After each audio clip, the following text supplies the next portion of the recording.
Ya. Bismillahirrahmanirrahim. Coba saya tes dulu suaranya ya ibu-ibu. Assalamualaikum warahmatullahi wabarakatuh. Waalaikumsalam warahmatullahi wabarakatuh. Sebenarnya hari ini sudah sarapan? Sudah. Ada yang belum sarapan? Sudah. Bapak-bapak yang di luar sudah sarapan? Alhamdulillah. Kalau gitu coba saya minta diulangi. Assalamualaikum warahmatullahi wabarakatuh.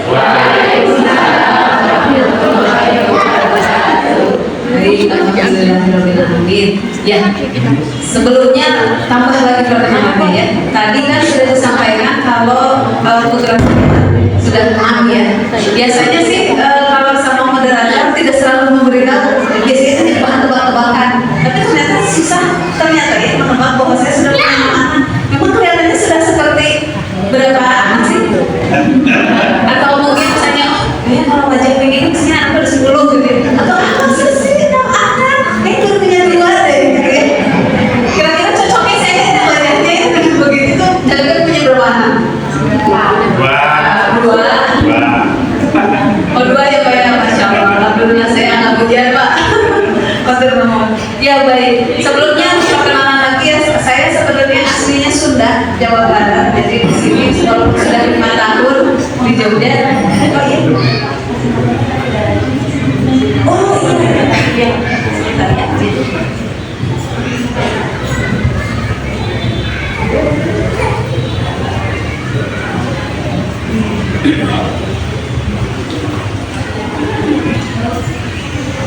Ini nggak bisa dicerahkan ya? Nggak bisa dicerahkan ya tadi nggak Baik, kalau pesan suami kan sudah benar ya.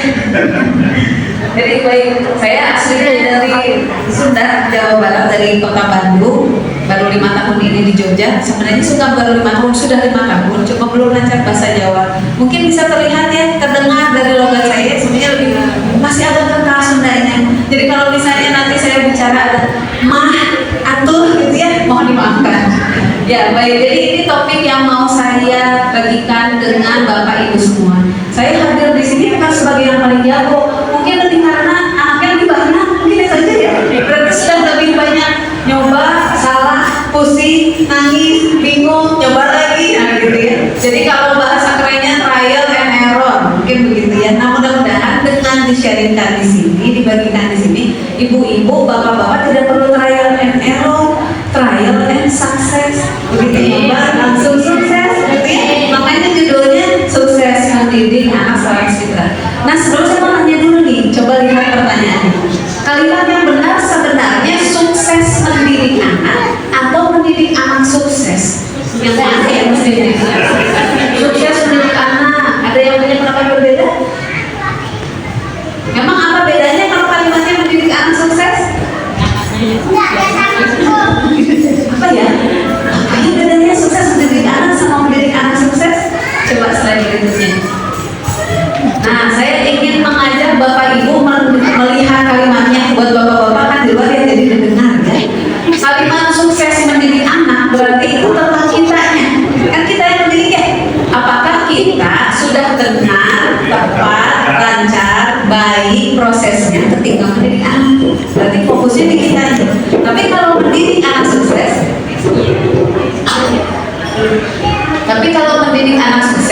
kita fokus ke anaknya. Anak saya harus sukses.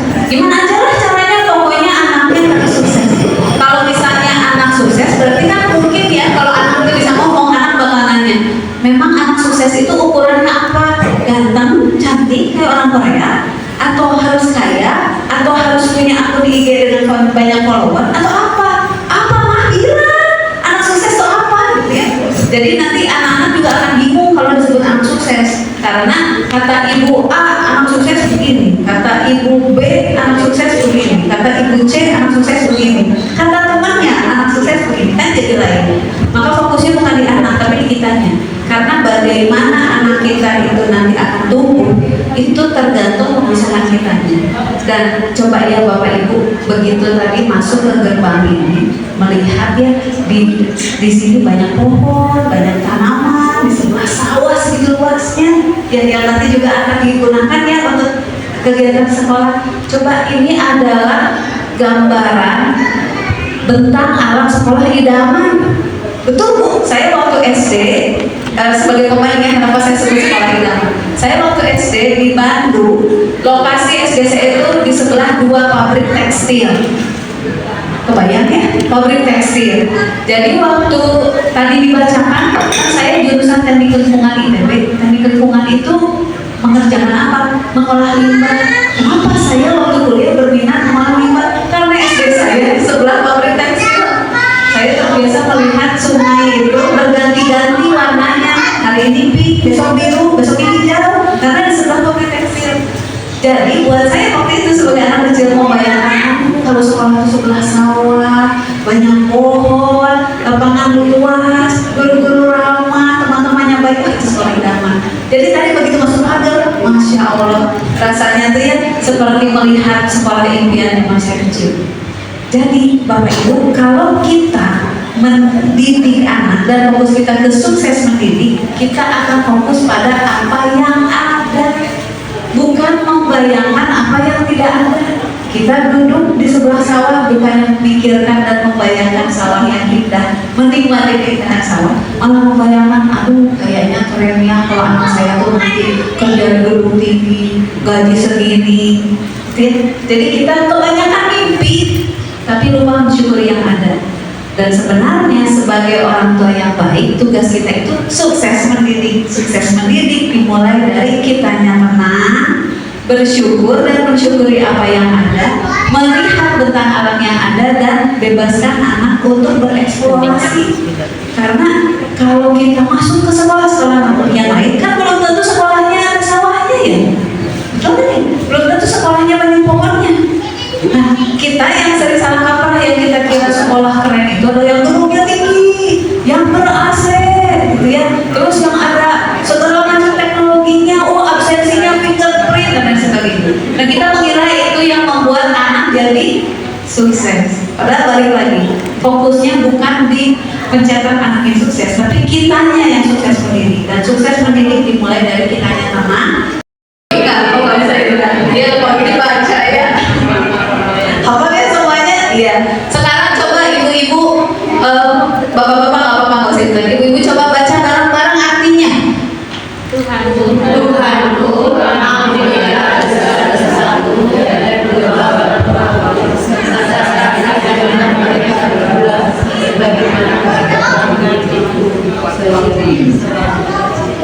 Iya, betul. Sekarang coba kita lihat baris yang pertama, yang bahasa Arabnya. Baris yang pertama kan tulisannya Robbi firli wali walidaya warhamhuma. Kalau cuma sampai kalimat itu, maka artinya adalah Tuhanku, ampunilah dosa-dosaku dan kedua orang tuaku serta kasihanilah mereka berdua. Sampai situ.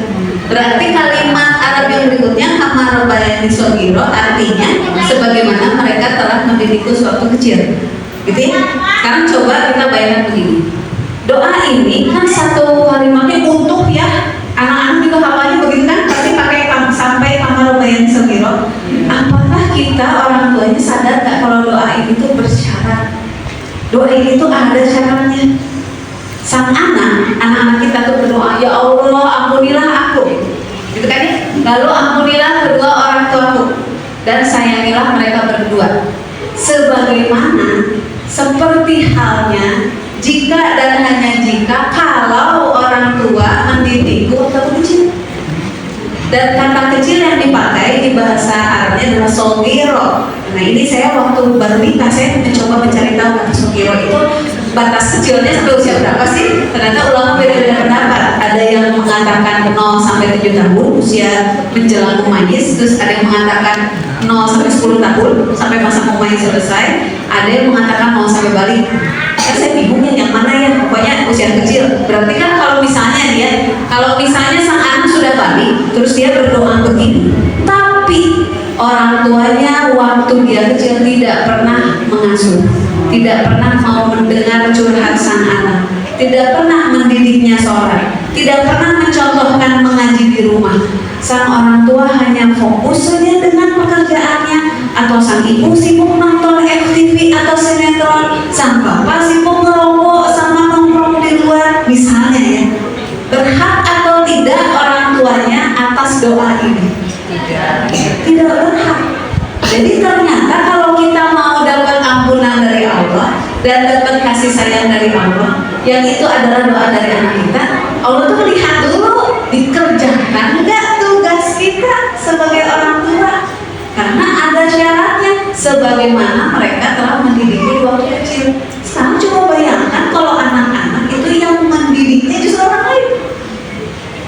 Ada orang tua seperti tadi, misalnya sang ibu sibuk nonton, sang bapak sibuk ngerokok, kalau tidak ngerokok dia bekerja misalnya, terus fokus sama pekerjaannya.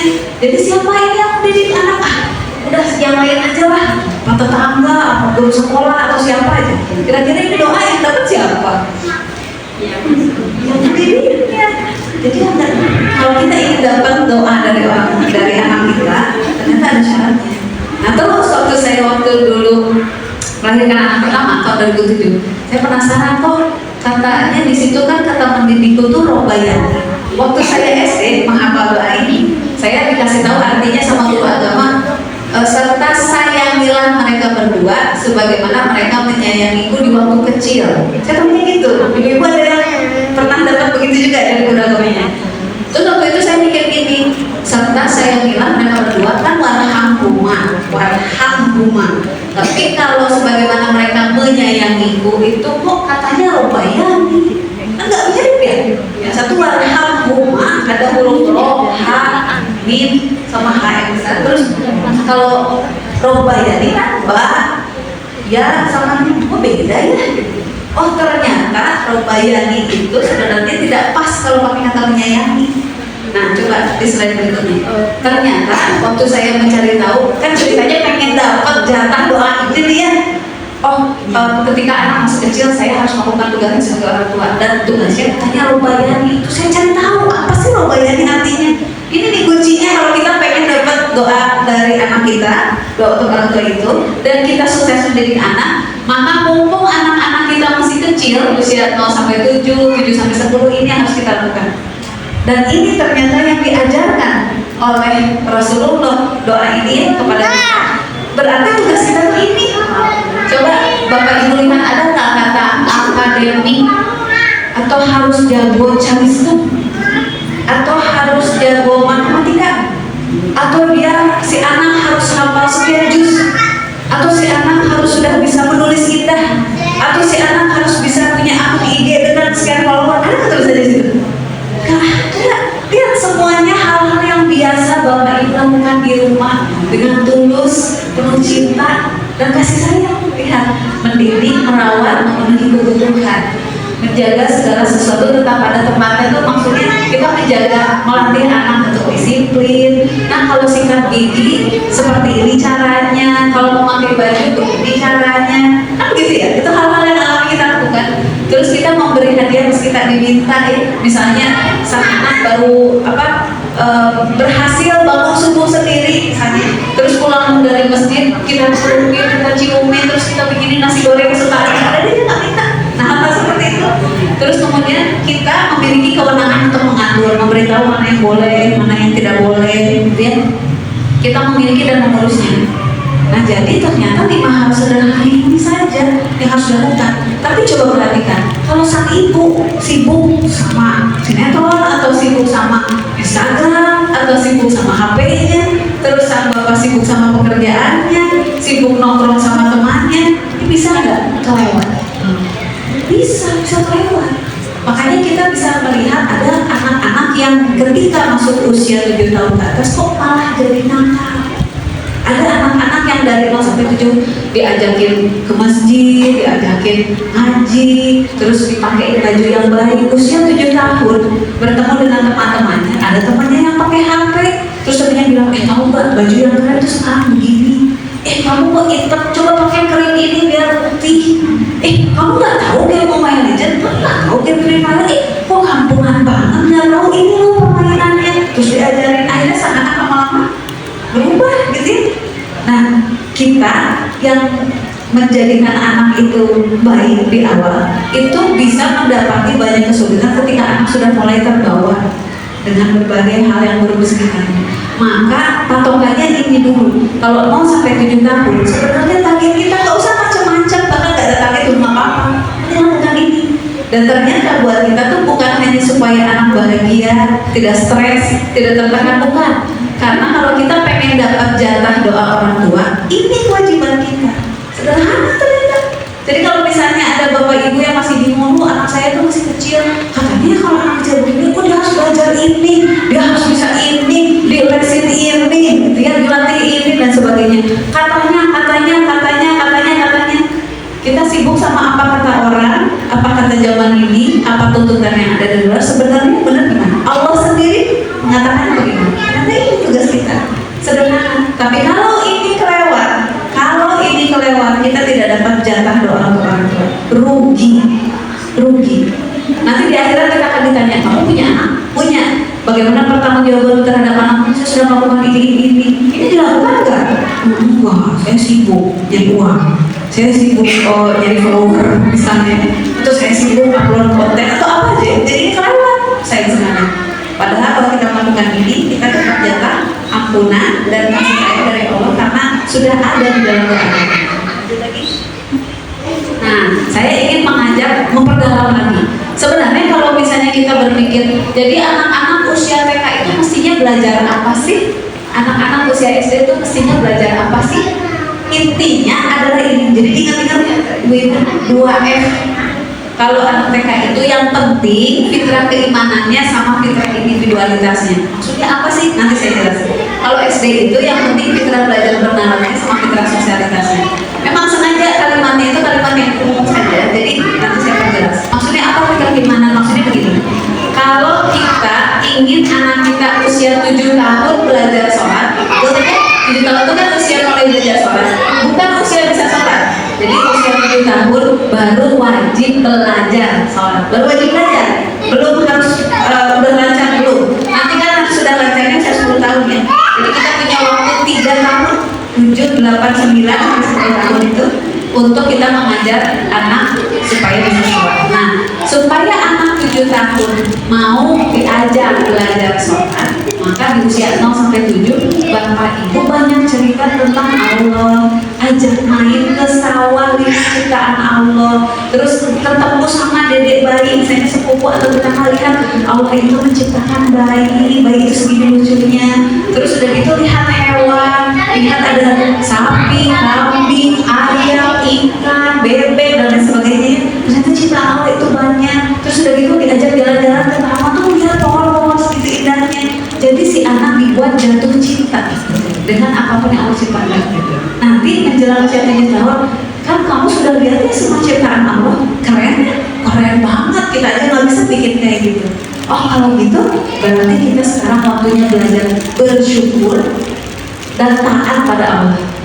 Jadi anak itu mempersepsi sholat itu sebagai bentuk syukur dan taat, bukan karena habis umi nyuruh aku sekolah, habis kata abi kalau aku nggak sholat nanti aku dipukul.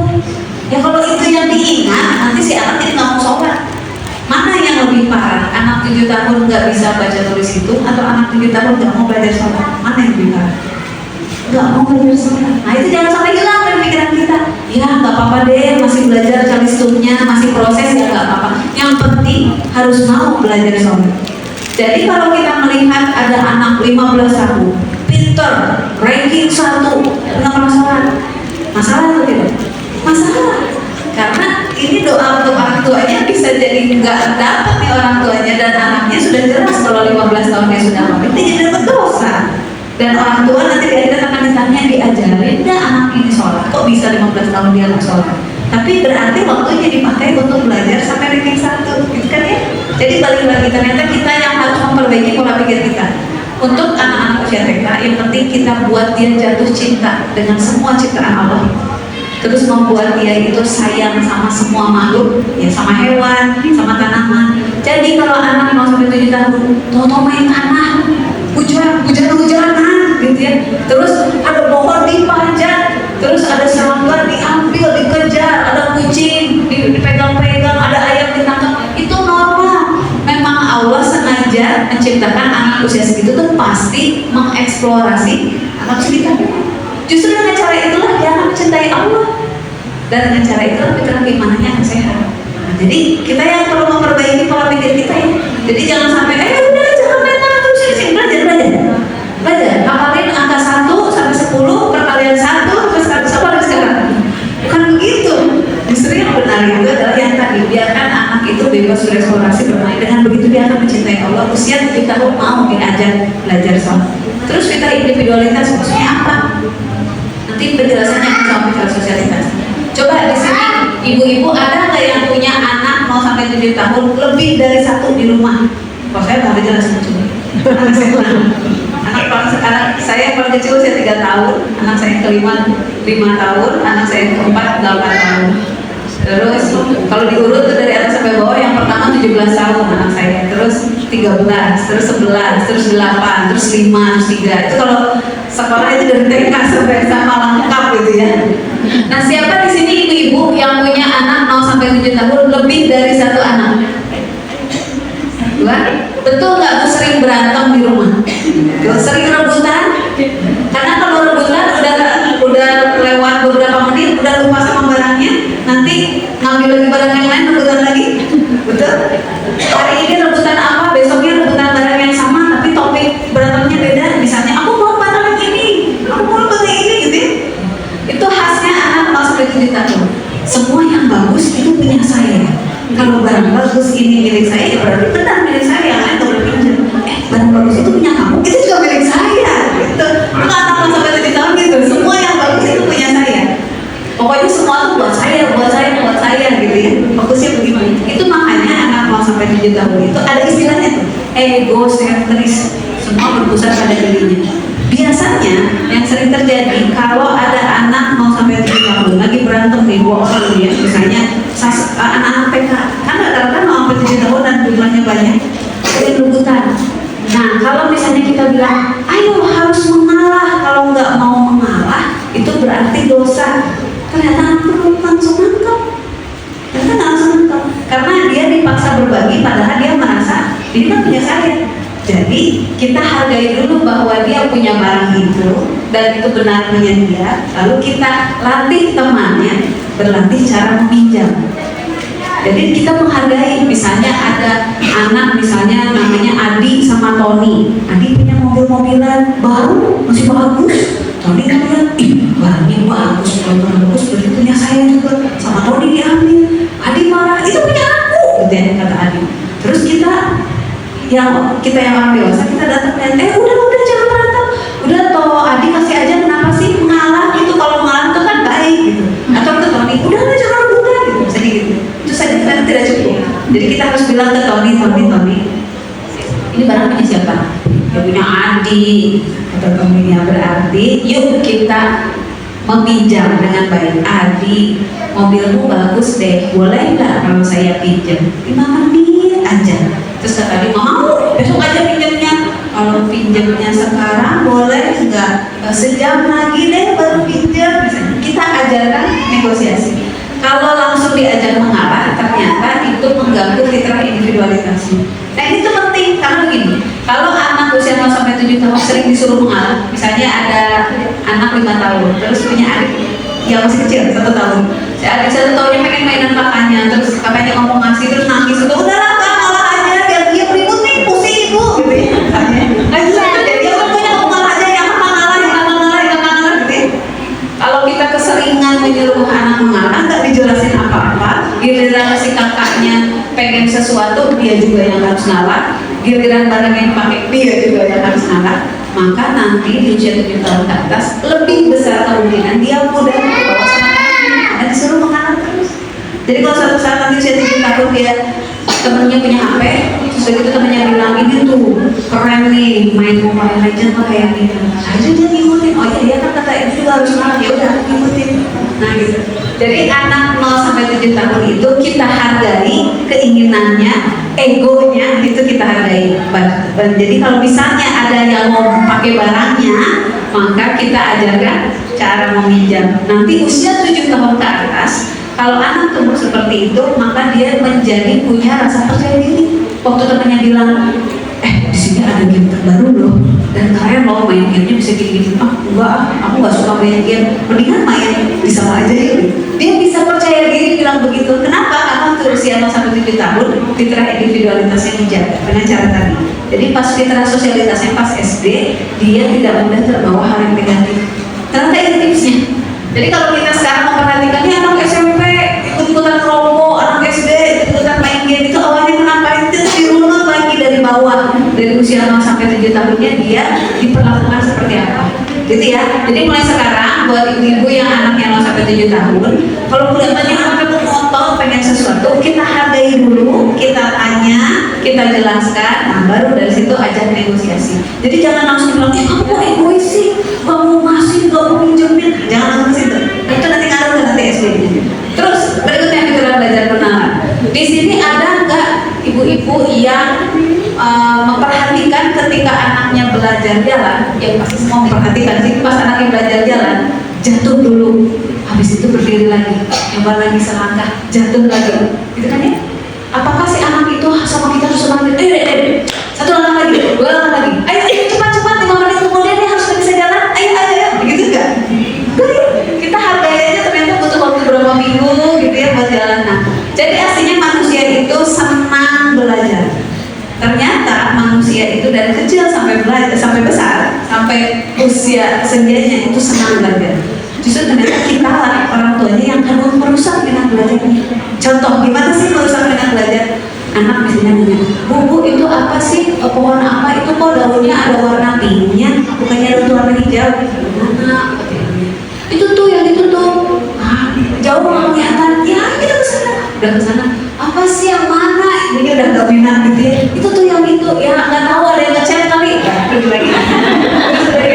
Ibu-ibu tapi itu yang warna pink itu kan cuma satu. Kalau ngechat, kalau di chat ya wajar. Kalau ini banyak tuh. Sudah gitu dia ngerti. Terus kenapa ya kalau di gini kok ada getahnya ya? Terus kalau ini apanya? Terus ini apanya? Terus ini kenapa ini? Terus ini. Ibunya pusing, nanya terus gitu ya. Nah ternyata kalau kita menolak pertanyaan anak, itu yang bikin anak nggak mau belajar. Karena begitu. Seorang psikolog senior pernah bilang ke saya begini, seorang anak akan mengulang pertanyaan yang sama 20 kali. 20 kali. Sang bapak psikolog itu mencontohkan begini. Jadi saya punya keponakan masih kecil. Dia melihat ada gelas yang aneh. Biasanya gelas itu bentuknya dari atas sampai bawah sama. Kalau ini gelas itu punya kaki, gitu ya. Ibu-ibu tahu kan ya, jadi ada gelas yang atasnya seperti mangkok, terus ada kakinya satu ya, yang dipegangnya begini, si pakai minum gitu ya. Si anak itu baru lihat, terus si anak itu nanya, bapak itu apa namanya? Oh ini namanya gelas goblet. Memang namanya goblet, gelas goblet. Terus begitu si anaknya, oh goblet, dia lagi. Terus begitu masih penasaran. Bapak itu apa namanya? Gelas goblet. Ya, kita main lagi. Ada balik lagi. Bapak itu apa namanya? Gelas goblet. Itu main lagi ya, tapi sini aku nemu sesuatu yang bagus. Bapak apa tadi namanya itu? Gelas goblet. Itu berapa kali? Itu kata bapaknya bilang gini. Seorang anak itu secara ilmu statistik akan bertanya pertanyaan sampai 20 kali. Jadi kalau belum 20 kali kita harus menjaga cara bicara kita tetap tenang. Ya gitu ya. Jadi tarik nafas panjang dulu, jangan sampai tadi udah bicara gelas goblet gimana sih? Atau justru bukan ditahan-tahan. Tadi kamu dijawab. Jadi kita yang harus melatih cara bicara kita. Jadi ternyata ya anak itu pasti pintar, dijamin anak itu pasti pintar. Bahkan nggak perlu kita jejali dengan ajarin ini, gelas ini, dan sebagainya, ternyata bisa pintar. Saya ingin berbagi sedikit, bukan berarti pasti selalu seperti ini jalannya ya. Saya hanya berbagi apa yang saya alami. Kami kan punya 6 anak ya, dan karena anak kami yang paling besar 17 tahun, jadi praktis kalau dilihat berarti saya sudah 6 kali mengalami masa anak-anak usia PLUD seperti itu ya. Karena anak kami yang ke-6 kan usia 3 tahun. Waktu anak kami yang pertama itu masih usia 1,5 tahun, di situ pertama kali terlihat dengan menggambar. Jadi kalau ada kertas, ada pulpen, ada pokoknya gambar aja. Saya harus bingung kok bagus gambarnya ya. Padahal saya nggak ada gambar, jadi nggak bisa ngajarin gambar. Ayahnya senang gambar, kakaknya senang gambar, tapi cuma nggak pernah ngajarin. Dia gambar aja. Suatu waktu saya melihat dia menggambar ceritanya orang, jadi cuma garis begini, terus ceritanya kaki, terus kasih buletan. Terus saya memperhatikan dia pakai jarinya, terus dia usap, jadi ada bekas tinta ke belakang gitu ya. Terus saya nanya kenapa dia usap? Supaya kelihatan seperti orang lari. Waktu usia 2 tahun masa, memang ngomongnya udah lancar. Supaya kelihatan seperti orang lari. Kok bisa kepikir ngegambar orang seperti berlari? Cara dia adalah mengusap gambar pulpennya, sehingga ada garis-garis tintanya. Saya nggak pikir gitu ya. Terus saya perhatikan lagi. pas dia usia berapa dia nanya, Bunda aku pengen tahu caranya menggambar hidung. Aku nggak tahu gimana caranya gambar hidung. Oh yaudah cari tutorialnya di YouTube. Terus lihat dipasangin ke TV. Jadi kebiasaan kami kalau ada yang mau dilihat oleh anak itu dipasangin ke TV. Jadi semua orang yang ada di rumah bisa lihat si anak ini lagi lihat apa di internet gitu. Nah terus anak saya melihat tutorial, terus di depannya tuh kertas videonya selesai, gambarnya jadi. Terus saya ngomong, kan videonya baru selesai, kok gambarnya udah jadi? Iya tadi kan sambil videonya jalan saya gambar. Kok persis, kok bisa? Nah di situ saya baru saya nggak ngajarin gambar. Dan itu bukan hanya menggambar, saya tidak pernah mengajarkan membaca menulis begitu kepada murid saya. Tapi semuanya bisa, semuanya bisa. Kenapa? Ternyata anak saya senang gambar karena di rumah banyak kertas, banyak alat warna. Kenapa dia bisa baca? Karena di rumah banyak buku. Dia melihat saya baca buku, terus dia nanya, Bunda ini apa bacanya? Oh ini bacanya Kota Semarang tahun 1940. Itu tuh kota, oh itu Semarang gitu. Itu awalnya seperti itu. Anak kedua kami itu dari usia 2 tahun senang jalan jauh. Dari rumah jalan jauh sendiri aja. Tahu-tahu saya dipanggil tetangga, Bu itu udah sampai sana gitu. Terus anak kami yang kedua itu suka diam-diam mengikuti kakaknya jalan kaki ke sekolah. Jadi memang kami kalau tinggal itu mendekati sekolah, jadi supaya bisa jalan kaki. Jadi nggak diantar orang tua. Si kakaknya jalan, ternyata dia ngikutin di belakang. Tahu-tahu jam udah lewat 2 jam, saya heran di rumah, kemana ya Arya? Namanya Arya. Tahu-tahu saya dapat telepon dari gurunya anak pertama saya, Ella. Bu maaf ini Arya lihatin Ella tuh ke sekolah. Ya Allah, terus dia lagi ngapain? Dia main air di sana, terus megang-megangin ayam dan sebagainya gitu. Karena sekolahnya kan dekat kampung, jadi ada sungai, ada ayam. Oh jadi saya memperhatikan waktu itu ternyata anak ini senang jalan jauh. Begitu bisa naik sepeda, langsung jelajahnya jauh. Begitu kami pindah ke Jogja, seminggu pertama dia udah menjelajah lintas kecamatan. Saya heran gitu. Kok kamu nggak takut? Nggak takut. Kamu pernah nyasar? Sering. Terus kalau nyasar nggak nangis? Enggak, cari aja jalan besar atau tanya ke orang. Kalau nggak tanya mesir gitu. Iya juga ya, kok bisa sih gitu ya? Padahal dia nggak pernah lihat Google Maps. Jadi dia tuh cuma taunya, pokoknya ke sana tuh ini ke sana ini. Anak kami yang ketiga mulai masuk dapur usia 3 tahun. Itu juga penyebabnya simpel, karena lahir anak keempat, dia minta dimasakin telur, saya nggak bisa masakin, bentar disusuin, udah ipa aja, dia keluarin wajan, nyalain kompor, ceplok telur, dah aja. Besoknya telur campur cabai, besoknya telur campur bawang, besoknya telur campur gula, besoknya telur campur kecap, terus jadi campur. Jadi di usia 3 tahun itu sudah masuk dapur. Dan ketika usia 6 tahun diajarin sama teman kami, tahu nggak kita bisa bikin bolu pakai teflon. Terus saya yang bengong, saya pernah bikin bolu ya Bu, jadi saya nggak tahu. Oh bisa ya, bukannya pakai oven, bisa kok gini caranya. Dia ajarin, anak saya ngikutin. Udah gitu, wah Bunda, bolunya enak. Besoknya dia bikin bolu. Si anak saya ini pakai resep teman saya. Saya nggak ngebantuin dia, saya cuma ngeliatin aja sama beliin bahan. Besoknya dia bikin bolu lagi selama setahun non-stop, tiap hari dia bikin bolu. Dan dia udah makan sampai jerawat itu banyak, berat badan saya naik gitu ya. Saya mikir saya kan nggak pernah ngajarin dia bikin bolu. Saya nggak pernah ngajarin anak kedua saya jalan jauh naik sepeda gitu, nggak pernah. Saya nggak pernah ngajarin anak pertama saya gambar. Kok bisa? Kok bisa? Bahkan sampai di sekolah kami yang sekarang ini, anak ketiga kami ini, tiap dia ulang tahun, dia dibikinin acara sama gurunya. Sekarang kamu jadi asisten guru, ajarin teman-teman cara bikin kue. Jadi bukan diacarain ulang tahun, bukan, maksudnya sekarang kamu jadi pengganti guru, diajarin teman-temannya bikin kue. Nah, terus guru-guru cuma bantu bahannya apa? Ini bu. Dan terus dia jadi kayak koki gitu. Teman-teman, bahannya ini ya, kita sediakan loyangnya, ini. Terus udah gitu ada orang tua yang nganter anaknya, terus nanya, ibu tuh pintar masak ya ngajarin anak. Sama sekali saya nggak usah baking, nggak usah bikin buat. Kok dia bisa? Saya juga nggak tahu. Pernah suatu waktu suami saya bikin training, pesertanya saya lupa ada berapa orang, 20-an atau 30 ya. Itu dia yang punya inisiatif, Bunda kita kasih suguhan makanan yuk. Boleh. Yang kepikir sama saya kan paling pisang goreng gitu ya, pisang goreng, singkong goreng ya. Namanya ibu-ibu mikir yang praktis gitu. Anak saya, kita bikinin red velvet cake aja. Ya ampun itu tuh apa red velvet cake gitu ya. Terus dari itu dia buat 4 loyang sendiri gantian. Kita cuma ngeliatin ini, Bunda bantu apa? Iya, bantu doain aja lah biar lancar kuahnya. Akhirnya jadi aja kalau yang dipotong, disulai satu-satu dikasih mereka, dan para peserta itu kalian ini kamu yang buat, bukan ibu kamu. Saya yang malu. Iya Bu, anak saya yang buat, bukan saya yang buat. Jadi ternyata dari pengalaman kami, setidaknya sampai anak keempat ini kami mengamati, ternyata Allah pasti memberikan kemampuan yang unik pada setiap anak. Selama anak itu setiap hari disayangi, didengarkan ceritanya, dijawab setiap pertanyaannya, direspon setiap emosinya, terus ditemenin main kemana aja dia mau, ke sawah, ke sungai, kemana-mana, pokoknya selain main game ya, dan tidak ada gadget di rumah yang dipakai oleh anak-anak. Ternyata bahkan di bawah 7 tahun pun sudah kelihatan cerdasnya di mana. Dan ibu kan pasti pengen anak-anak tuh punya ketangguhan ya, berdaya juang, tidak mudah menyerah. Ternyata anak akan tidak mudah menyerah kalau anak itu menemukan apa yang dia minati.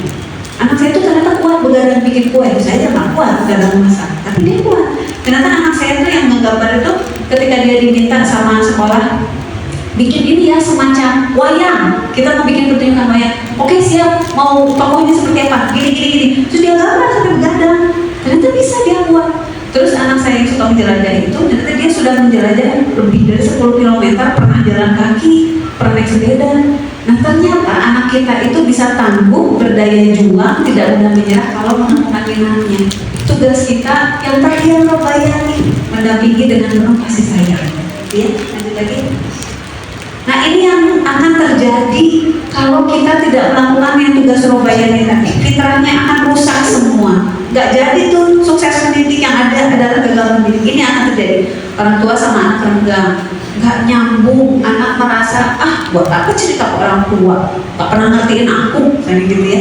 Atau orang tua, kenapa ya kalau ngomong ke si adik itu gak paham-paham, malah dia lebih dengerin temennya daripada saya. Itu contoh orang tua dan anak renggang. Atau ini istilahnya self-worth itu maksudnya rasa berharga. Misalnya begini ya, kalau anak-anak usia SD itu bilang, aku kok hitamnya gemuk, padahal kan yang di Korea itu putih, langsing, tinggi, wangi. Terus dia mengira dirinya itu tidak berharga. Aku tuh gak cantik ya, yang cantik tuh yang kayak gitu. Itu udah bahaya tuh kalau seperti itu. Itu kalau sudah seperti itu dia akan terus-terusan merasa tidak percaya diri. Nah itu bahaya. Jadi kita yang perlu bilang ke anak, terutama kalau anaknya anak perempuan yang bilang bapak-bapak, tahu nggak, ada itu cantik banget, kalau udah pakai jilbab manis banget. Jadi dia perlu dapat pujian dari lawan jenis. Lawan jenisnya yang harus memuji adalah ayahnya. Jangan sampai yang memuji adalah temannya. Jadi malah suka sama temannya ya. Nah, itu yang berikutnya adalah anak tidak mendapatkan rasa aman. Kalau anak lebih betah di luar rumah daripada di dalam rumah, merasa bosan di rumah, merasa tidak didengarkan kalau di rumah, merasa gak nyambung kalau di rumah, nah itu bahaya. Makanya kita yang harus lebih dekat sama anak. Atau anak itu pasif, misalnya, tadi belajar apa sekarang deh? Ya gitu deh. Terus besoknya kita tanya lagi, tadi di sekolah kayaknya seru, belajar apa sih? Ya gitu aja. Atau misalnya lagi, ya sama aja lah kayak kemarin. Kesannya kan seperti pasif ya. Nah itu kita perlu mencari tahu kenapa dia bisa seperti itu, karena artinya dia nggak mau cerita ke kita. Ada yang disembunyikan atau dia tidak bahagia. Terus ini, kalau ini istilah bukan saya buat ya, yang BLAST, Bored, Lonely, Angry, Stress, Silent. Ini yang membuat Bu Edi Risman. Kata Bu Edi Risman, kalau anak itu bored itu bosan, lonely itu kesepian, angry itu marah, stress itu tertekan, tired itu lelah. Kalau anak merasa itu semua, lebih besar kemungkinan anak kecanduan HP. Nanti dari kecanduan HP, kecanduan game. Dari kecanduan game, nanti kecanduan pornografi. Dan kalau sudah kecanduan pornografi, otaknya rusak. Gitu. Dan sekarang ada lagi nih tren baru, kecanduan judi slot.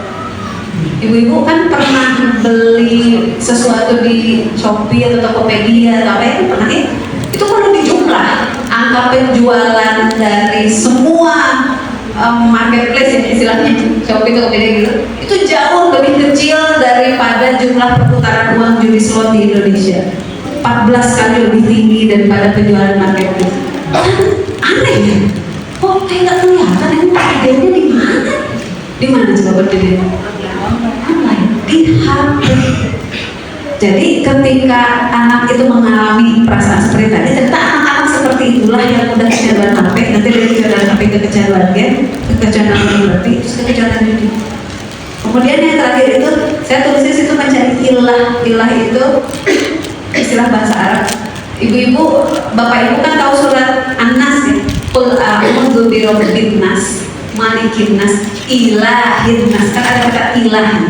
Ilah dalam bahasa Arab itu artinya kan sesembahan kalau diartikan di bahasa Indonesia. Tapi sebenarnya arti yang lebih mewakili itu adalah sesuatu atau sosok yang kalau kita sedang menghadapnya, kita akan tenang, diam, konsentrasi, fokus, tidak bergeming, mau lapar juga ditahan, mau dipanggil nggak akan menyambut, kalau dipanggil nggak akan noleh, mau ada kejadian apa di sekitar kita tetap diam. Itu makanya salah satu ekspresi kita kepada Allah, mengatakan Allah itu ilahinas, ada dengan sholat. Gitu, kita gitu kan sholat, misalnya ibu lagi sholat, contoh benar ada paket, gitu.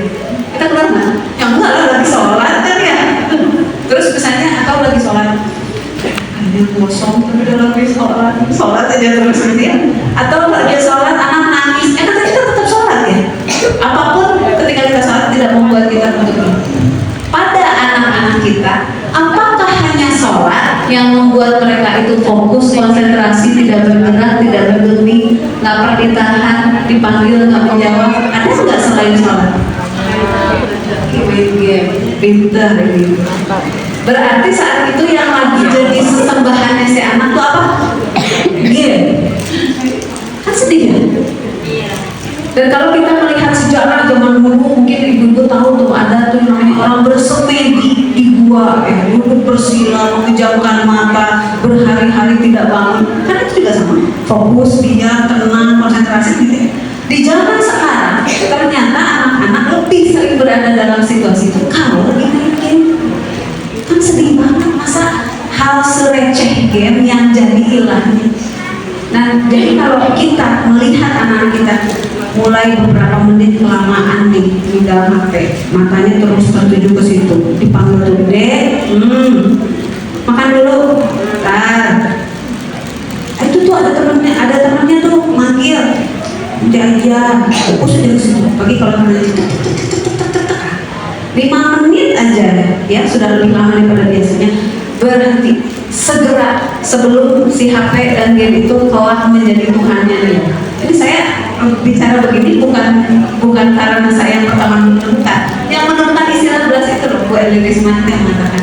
Bu Elisman sudah mewanti-wanti tentang hal ini dari tahun 2011 kan tahun 2004. Dan Bu Elisman itu mengatakan di waktu pandemi kan sekolah itu jadi banyak via Zoom ya, akhirnya jadi banyak yang pakai HP. Oh itu angka kecanduan HP meningkat, kecanduan game meningkat, kecanduan pornografi meningkat, parah sekali. Bahkan sampai jumlah penderita sakit jiwa di usia anak-anak meningkat tajam di RSJ seluruh Indonesia. Itu kenapa kejadian itu? Karena kecanduan itu si benda itu udah jadi hilang. Jadi yuk mari kita berhati-hati urusan diri tadi. Yuk lanjut lagi. Nah ini juga dari Bu Elisman, kalau kita pengen jadi sahabat anak waktu anak usia remaja, kita yang harus lekat sama anak-anak waktu mereka usia TK, PAUD TK, banyak memeluk, lekat itu nempel, kulit ketemu kulit, banyak memeluk, mengusap, membelai, mencium, ya kulit ketemu kulit. Jadi si anak tuh ngerasa banget sampai ke hatinya kalau dia tuh disayangi. Terus nanti kalau sudah seperti itu, maka nanti di usia dekatnya, di usia 7 sampai balik ya dekat. Jadi temenan sama kita, main bareng, mana-mana bareng, dia bisa cerita, kita menanggapi gimana aja dia sama temannya. Nanti pas sudah dewasa remaja, bahkan jadi sahabat. Nah ini kan isu kita hari ini, anak-anak remaja kita hari ini lebih sering pegang HP daripada pegang tangan ibunya, lebih sering pegang HP daripada pegang sapu. Anak perempuan sekarang yang remaja lebih sering pegang HP daripada pegang panci, wajan, suntil, talenan, pisau, ya kan? Jauh berbeda dengan zaman kita dulu. Nah coba kita perhatikan, anak-anak kita ini rata-rata anak-anak kita lahir itu orang tuanya udah ada HP, benar nggak ya? Betul kan ya? Jadi bapak ibu kalau buka HP pasti masih ada deh foto mereka waktu masih bayi. Artinya anak-anak kita lahir itu di rumah sudah ada HP. Waktu kita lahir udah ada HP belum? Belum. Bapak ibu pernah punya HP usia berapa? SMA, sudah bekerja,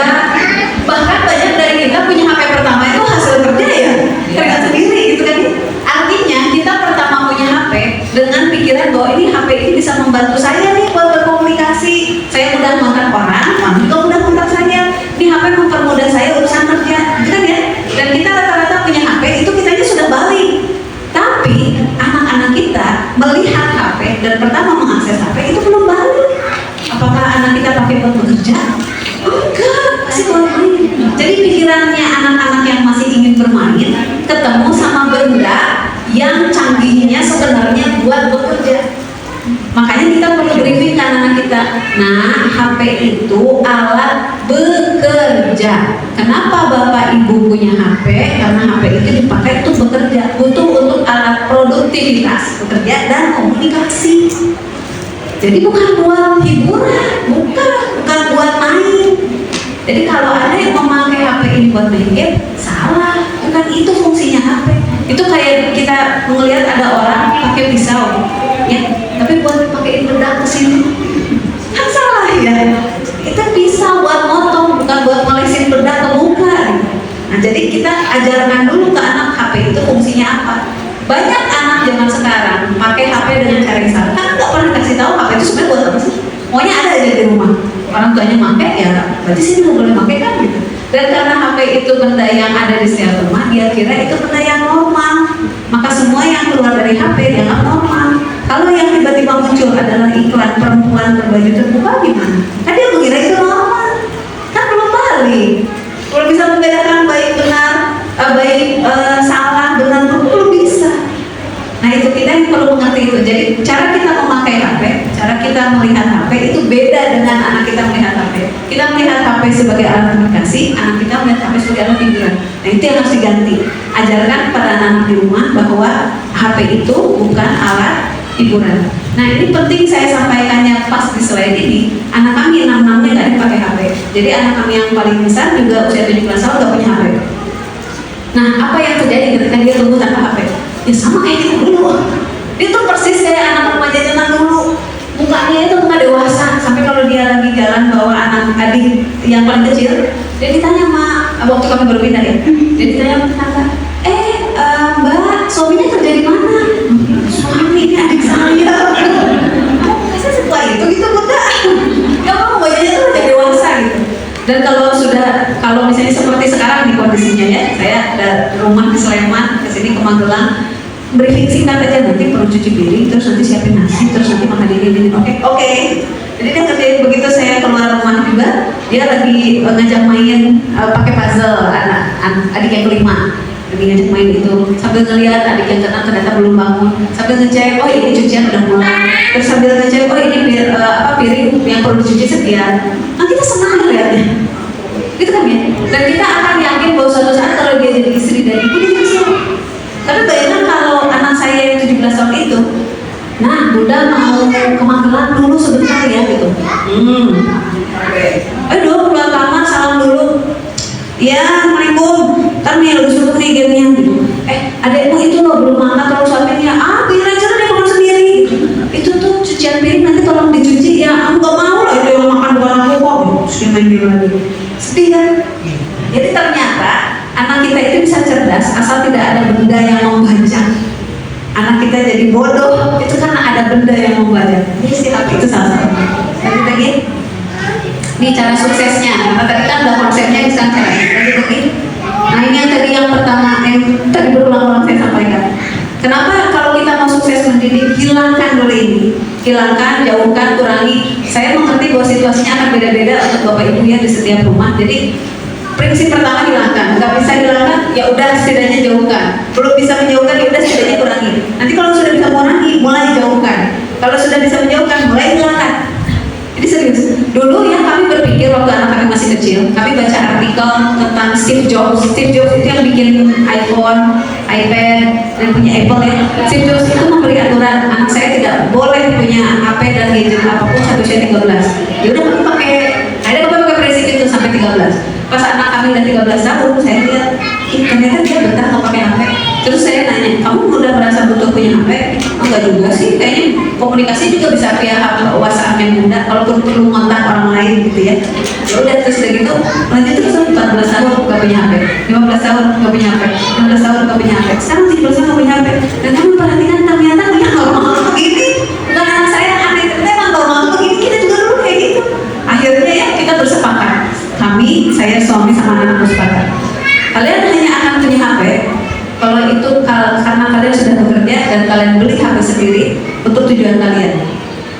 bisa juga anak, wah masih lama dong ya. Tapi kan ayah bunda juga dulu gitu ya, iya masuk akal sih aturannya. Dulu juga ayah bunda mengalaminya gitu kok. Tapi bukan dibeli orang lain, tapi hasil kerja sendiri. Dan kenapa beli? Karena sudah bekerja, perlu gitu ya hal seperti itu. Jadi ketika dibuat seperti itu, wah bunda nanti kita aneh sendiri dong keluarga kita. Ya nggak apa-apa, yang penting kalian sehat. Karena ternyata kalau kita belum bisa menghilangkan, terus kita juga tidak menjauhkan, bahkan kita tidak mengurangi, semua proses pendidikan kita, nasihat kita, didikan kita hilang semuanya. Serius, sayang banget. Saya pernah menyaksikan sebuah foto ya. Jadi ada kereta, Bapak Ibu tahu nggak ya, ada kereta, saya lupa namanya, kalau nggak kereta panorama, apa panoramik saya lupa. Jadi bagian atapnya itu kaca semua gitu ya. Terus tempat duduknya bisa digeser menghadap ke kaca. Lalu rutenya itu rute yang melewati pegunungan. Ya tentu saja tiketnya lebih mahal. Nah waktu itu tuh arahnya ke Jogja. Dari Jogja atau menuju Jogja sih nggak tahu. Difoto oleh sebuah akun Instagram Wonderful Jogja captionnya itu siapa yang pernah naik kereta panoramik seperti ini gitu ya. Itu kan kalimatnya bertanya ya. Harapannya si admin pasti komennya tuh saya pernah tuh, seru ya. Pasti perkiraannya gitu kan. Semua komennya tidak seperti itu. Bahkan semua komentar tentang hal yang sama dari foto itu. Di foto itu ada bapak dan anak duduk bersebelahan. Sang bapak lagi melihat pemandangan, sang anak lagi main game. Dia betul saja main game. Padahal itu kereta tuh menunjukkan alam benar-benar indah. Semua komentarnya sama. Ya ampun udah bayar mahal-mahal, malah lihat HP. Ya ampun itu si bapak kok nggak ingetin anaknya main game sebelahnya. Ya ampun itu si anak rugi banget malah main game. Itu nggak kelihatan gunung indah di hadapan. Itu sekian komentar, semua komentar seperti itu. Kira-kira kalau si anak ditegur saat itu, apakah dia akan langsung menyimpan HP-nya? Kalau iya, 5 menit kemudian dia lihat lagi. Segitu parahnya ternyata ya, sehingga apa yang ada di depan tidak kelihatan, apa kata orang tua tidak didengar, apa wejangan guru tidak dilakukan, apa didikan kita hilang semua. Rugi ya, gitu ya. Oke lanjut lagi. Nah lalu kalau tidak ada yang tadi, tidak ada gadget, saya sering mendapati pertanyaan begitu. Teh, kalau dia saya masih panggil teh ya di sini juga. Teh kalau misalnya saya tuh pengen sukses mendidik anak, terus mendidik anak sesuai fitrah, dan cara pertamanya adalah menghilangkan gadget, terus anak saya ngapain? Kalau anak saya nggak dikasih itu, dia bingung harus ngapain, terus dianya malah jadi ribut, ngeganggu saya mau masak susah, mau nyusuin adiknya keganggu dan sebagainya. Gitu ya? Jadi apa yang mesti kita lakukan dengan anak-anak kita? Si anak harus dikasih aktivitas apa? Intinya adalah mengurus 5 relasi. Relasi dengan Allah, relasi dengan keluarga, relasi dengan dirinya sendiri, relasi dengan masyarakat, dan relasi dengan alam. Maksudnya gimana? Kalau jam sholat, ajak anak ke masjid. Kalau habis maghrib, ajak anak mengaji. Kalau kita mengaji, ajak anak duduk sebelah kita dengerin. Kalau kita misalnya mau ikut pengajian, ajak anak ikutan juga. Kalau kita nyalain TV, setel ceramah. Gitu ya. Terus relasi dengan keluarga itu maksudnya apa? Kita memasak, panggil anak kita sini, bunda mau masak sop, kamu kupas wortelnya, kupas kentangnya. Kalau anak kita ada beberapa, kupas wortel, kupas kentang. Terus ada anak yang masih 1 tahun gitu, dia cuma megang-megang apa seledri misalnya. Nggak apa-apa, pokoknya dia hadir di situ, menyaksikan kita bekerja mengurus rumah. Nah, ini penting. Jadi mata anak kita harus lebih sering lihat ibunya mengurus rumah daripada dia melihat HP. Dan dia harus juga melihat ibu bekerja. Jadi kapan-kapan kalau bapak mau berangkat kerja, coba cari waktu di mana anak bisa dibawa. Jadi si anak tuh duduk di sebelah bapak melihat bapaknya bekerja. Misalnya bapaknya buka bengkel, misalnya, ya nah kamu duduk sini tuh ada motor baru, motor pelanggan baru nih, mau datang benerin, si anak ngeliatin gitu. Kan kita bekerja juga dulu gitu. Nah ternyata itu mendewasakan anak. Ketika anak itu melihat ibunya sibuk bekerja mengurus rumah, melihat ayahnya sibuk bekerja mencari nafkah. Kalau itu setiap hari dilakukan, maka sang anak akan merasa ingin membantu. Begitu. Ini termasuk kaitannya dengan menghafal Al-Quran. Ada seorang ibu pernah curhat ke saya bilang ini ya anak saya tuh kan lagi masuk pondok untuk jadi penghafal Al-Quran. Tapi dia protes ke saya, katanya nggak suka dengan caranya. Terus dari situ tuh saya mencoba membujuk, ayo dong, mau ya ngapalin kan pahalanya besar. Tapi aku nggak suka cara ngapalinnya. Ayo dong, mau ya kan banyak keutamaannya dan lain sebagainya. Sampai akhirnya setelah berhari-hari membujuk, sang ibu udah bingung lagi harus ngomong apa. Saya disitunya pakai kalimat terakhir, udahlah, tolong ya kamu mau nerusin di pondok itu menghafal Al-Quran demi supaya ibu dapat mahkota dan jubah kehormatan di akhirat. Bilang gitu. Tanpa diduga oleh sang ibu, jawaban anaknya, jadi ibu tuh pengen dapat mahkota di surga, tapi aku yang disuruh kerja ngapain? Udah dong yang usaha, kok aku yang jadi capek? Kaget ya ibunya. Si ibunya tuh sedih, kok dia jadi merasa dimanfaatkan gitu. Nanya gitu ke saya. Terus saya nanya, kamu aja deh kalau dia merasa dimanfaatkan, benar nggak? Oh iya juga ya, kata ibu. Terus ibunya nanya, jadi saya harus gimana kalau saya pengen anak saya jadi menghafal Al-Quran? Terus saya bilang begini, menghafal Al-Quran itu wajib, itu nggak jelas.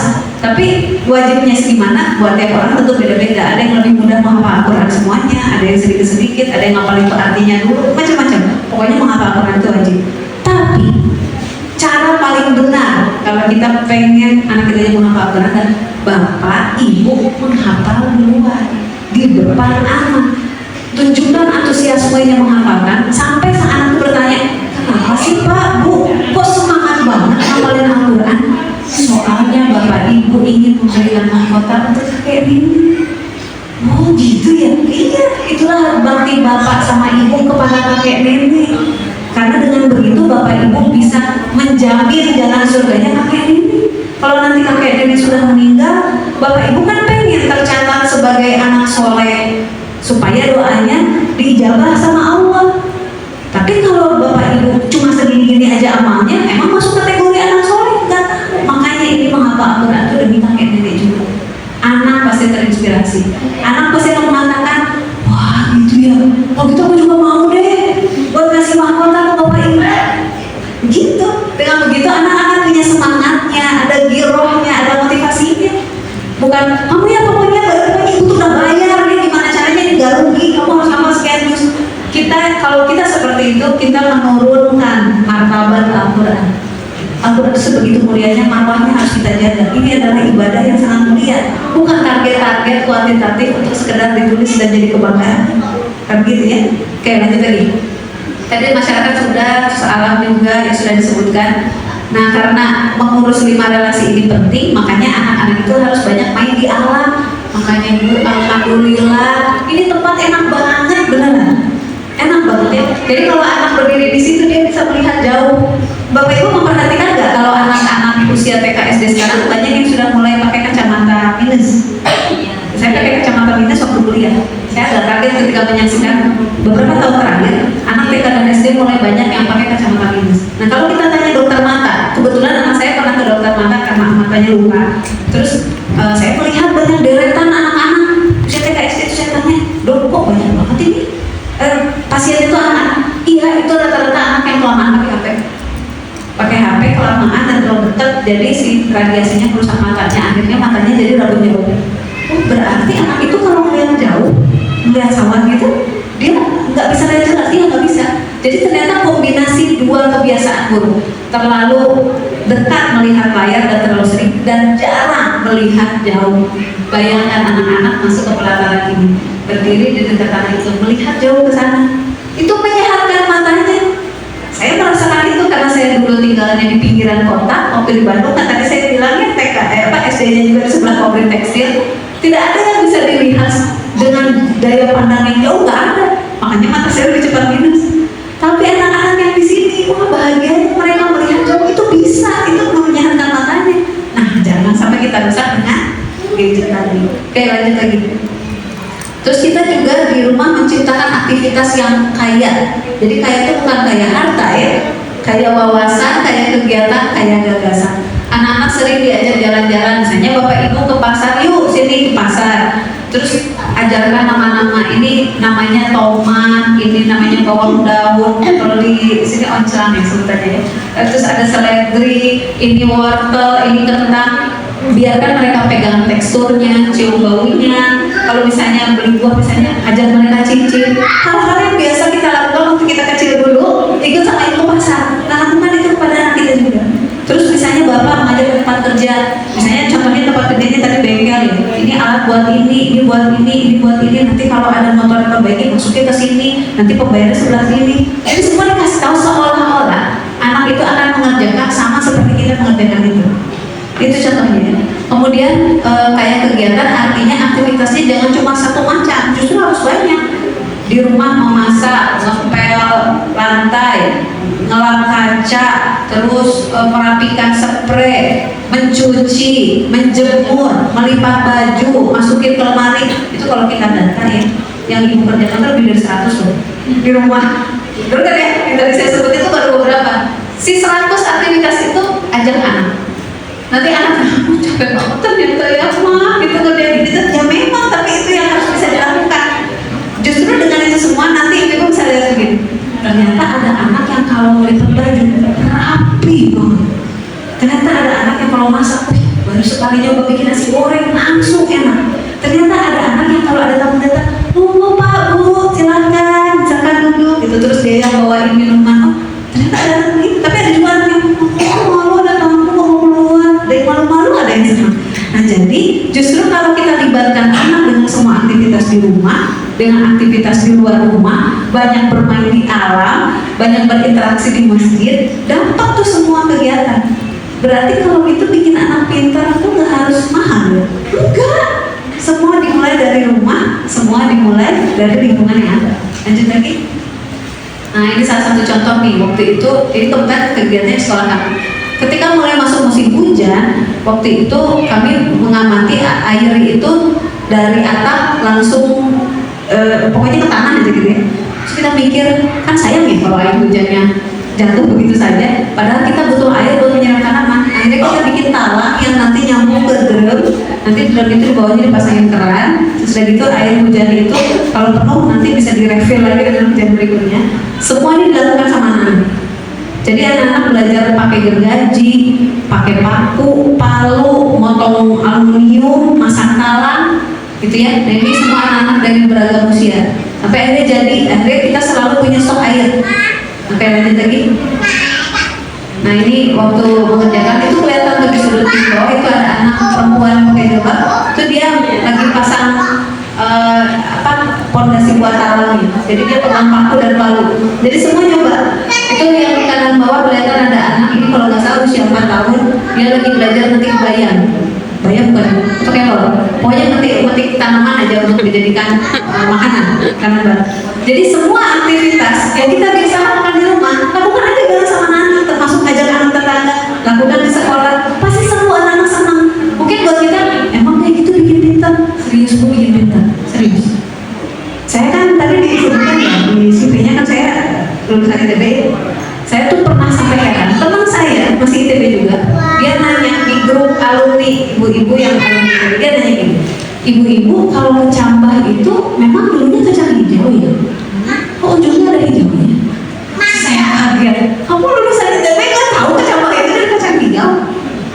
Ternyata dia segitu nggak tahunya gitu ya.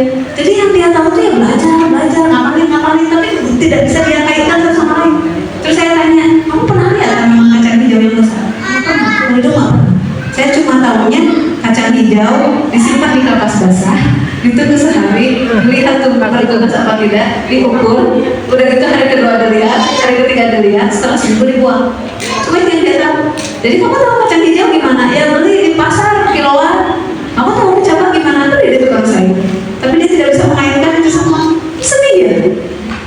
Nah jadi ternyata belajar saja, kalau yang kita tahu belajar itu belajar pelajaran akademik itu tidak menjamin pintar, serius. Bahkan sudah masuk ITB aja masih ada orang yang aneh begitu. Itu teman saya sendiri sampai saya ketawain ya, alhamdulillah teman dia ini dia ketawain nggak sakit hati. Tapi dia pun jadi mikir ya, kamu nggak tahu ya kayak gitu ya. Dan seperti itu. Jadi sebenarnya Bapak Ibu, anak-anak Bapak Ibu itu tinggal di desa, insya Allah lebih cerdas. Insya Allah. Itu yang kami amati, justru anak-anak desa itu jauh lebih cerdas daripada yang kota. Saya bicara begini karena waktu saya kuliah juga, anak-anak yang berasal dari desa itu benar-benar cerdas. Jadi kalau dosen tuh ngomong sesuatu, dia bisa mengaitkan ke hal yang pernah terjadi di desanya. Dia pernah mengaitkan sama sebuah fenomena alam yang dia lihat. Sementara anak-anak kota yang cuma bisa duduk di kelas, bisa jawab ujian, nilainya bagus, dia bilang, apa tuh ya maksudnya? Tanaman apa itu? Aku nggak pernah lihat ya. Dia bisa bilang gitu. Terus dia tidak bisa mengaitkan dengan apapun karena bingung. Jadi sebenarnya kita tinggal di desa itu, masya Allah, berkah luar biasa. Berkah luar biasa. Jadi Bapak Ibu tinggal bersyukur, dimanfaatkan semua bentang alam yang ada, sayangi anak-anak, jawab setiap pertanyaan, berinteraksi terus dengan bahagia. Lanjut lagi. Nah, ya ini yang terakhir ya. Oh iya, Mas, kembali lagi ke yang sebelumnya.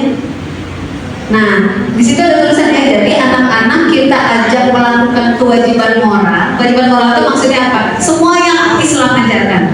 Beribadah kepada Allah, bantu orang tua di rumah, sayangi dan asuh adik, berbaik hati dan bersikap sopan dan ramah pada tetangga, terlibat dalam aktivitas gotong royong, terus misalnya ada rumah tetangga harus dibenerin, yaitu bantu. Walaupun masih anak-anak ya, ada di sekolah kami itu anak usia 5 dan 7 tahun itu dari kecil itu bapaknya selalu kerja bakti. Sampai pas suatu waktu bapaknya berat nggak bisa ikutan kerja bakti, tetangga tuh ngajakin anaknya, ya udah deh kamu aja yang ikutnya sini. Yang satu bawa polo, satu bawa pengen anak kecil, tapi mereka mau bantu karena sudah terbiasa dari kecil. Jadi dengan melakukan semua hal yang sudah wajib menjadi hamba Allah, menjadi anggota keluarga, menjadi anggota masyarakat, maka dia itu akan cerdas. Nanti kita bisa lihat mana anak yang udah bergaul, pas kelihatan pas dia berinteraksi sama tetangga. Mana anak yang dia bisa tampil di depan, kelihatan misalnya pas lagi di tes ngaji. Mana anak yang dia kok kayaknya cepat banget kalau hitungan, kelihatan pas ibunya minta, sini bantu hitungin uang kembalian dulu, mobil bisa cepat, segini udah, gitu. Kita bisa kelihatan justru ketika anak melakukan kewajibannya. Jadi menjadikan anak kita cerdas itu mudah. Yang penting kitanya yang sukses dalam mendidik. Lakukan 5 hal yang Robayani tadi. Bebaskan anak bereksplorasi di alam, perbanyak kegiatan itu yang benar-benar tanpa capek. Respon setiap emosi anak, setiap anak ngajak ngobrol, setiap anak bertanya kita respon sebaik-baiknya. Dan mudah-mudahan kita berhak atas doa bagi orang tua dan ayah bunda semua mendapatkan ampunan, keberkahan dan kasih sayang dari Allah Subhanahu wa taala. Amin amin amin. Saya kembalikan lagi kepada Bapak ya. Assalamualaikum warahmatullahi wabarakatuh. Waalaikumsalam.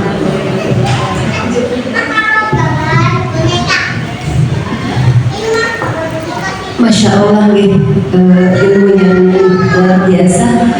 Dari tadi itu saya kayak tertampar terus loh. Ya, rasa tertampar terus sampai bahkan apa yang dingerti panjenengan itu sering saya alami.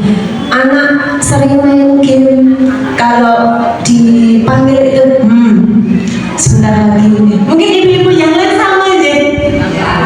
Ya, semoga mendapat penjelasan beliau kita menjadi ibu yang cerdas. Insya Allah mudah untuk mencerdaskan anak, tinggal kita.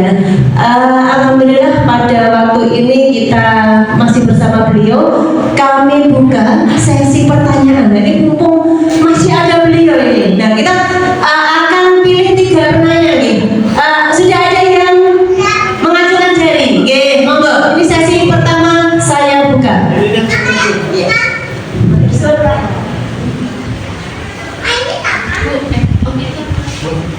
Siapa saya? Oh, yang Oke. Assalamualaikum warahmatullahi wabarakatuh. Izin bertanya Bu, tadi kan dijelaskan kita anak usia 0 sampai 7 tahun itu kita harus menghargai, anak masih egosentris ya Bu, jadi kita harus menghargai apa keinginannya, jadi tidak menekankan anak untuk mengalah terus. Terus yang mau saya tanyakan Bu, dulu ketika anak saya usia 3,5 itu sudah lahir adiknya. Dengan berjalannya waktu, mungkin cara saya menyelesaikan masalah yang kurang tepat. Seringkali saya memang menekankan itu untuk anak saya yang pertama itu untuk suruh mengalah. Nah kemudian sudah berjalan, sekarang sudah usia anak saya yang pertama sudah 10 tahun.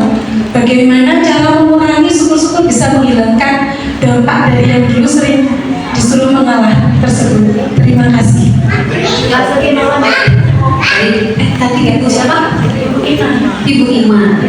Ibu bagus sekali menata kata-katanya. Tadi waktu bertanya rapi, alhamdulillah, masya Allah. Saya langsung jawab ya Bu Ima ya. Nama kita deketan ya.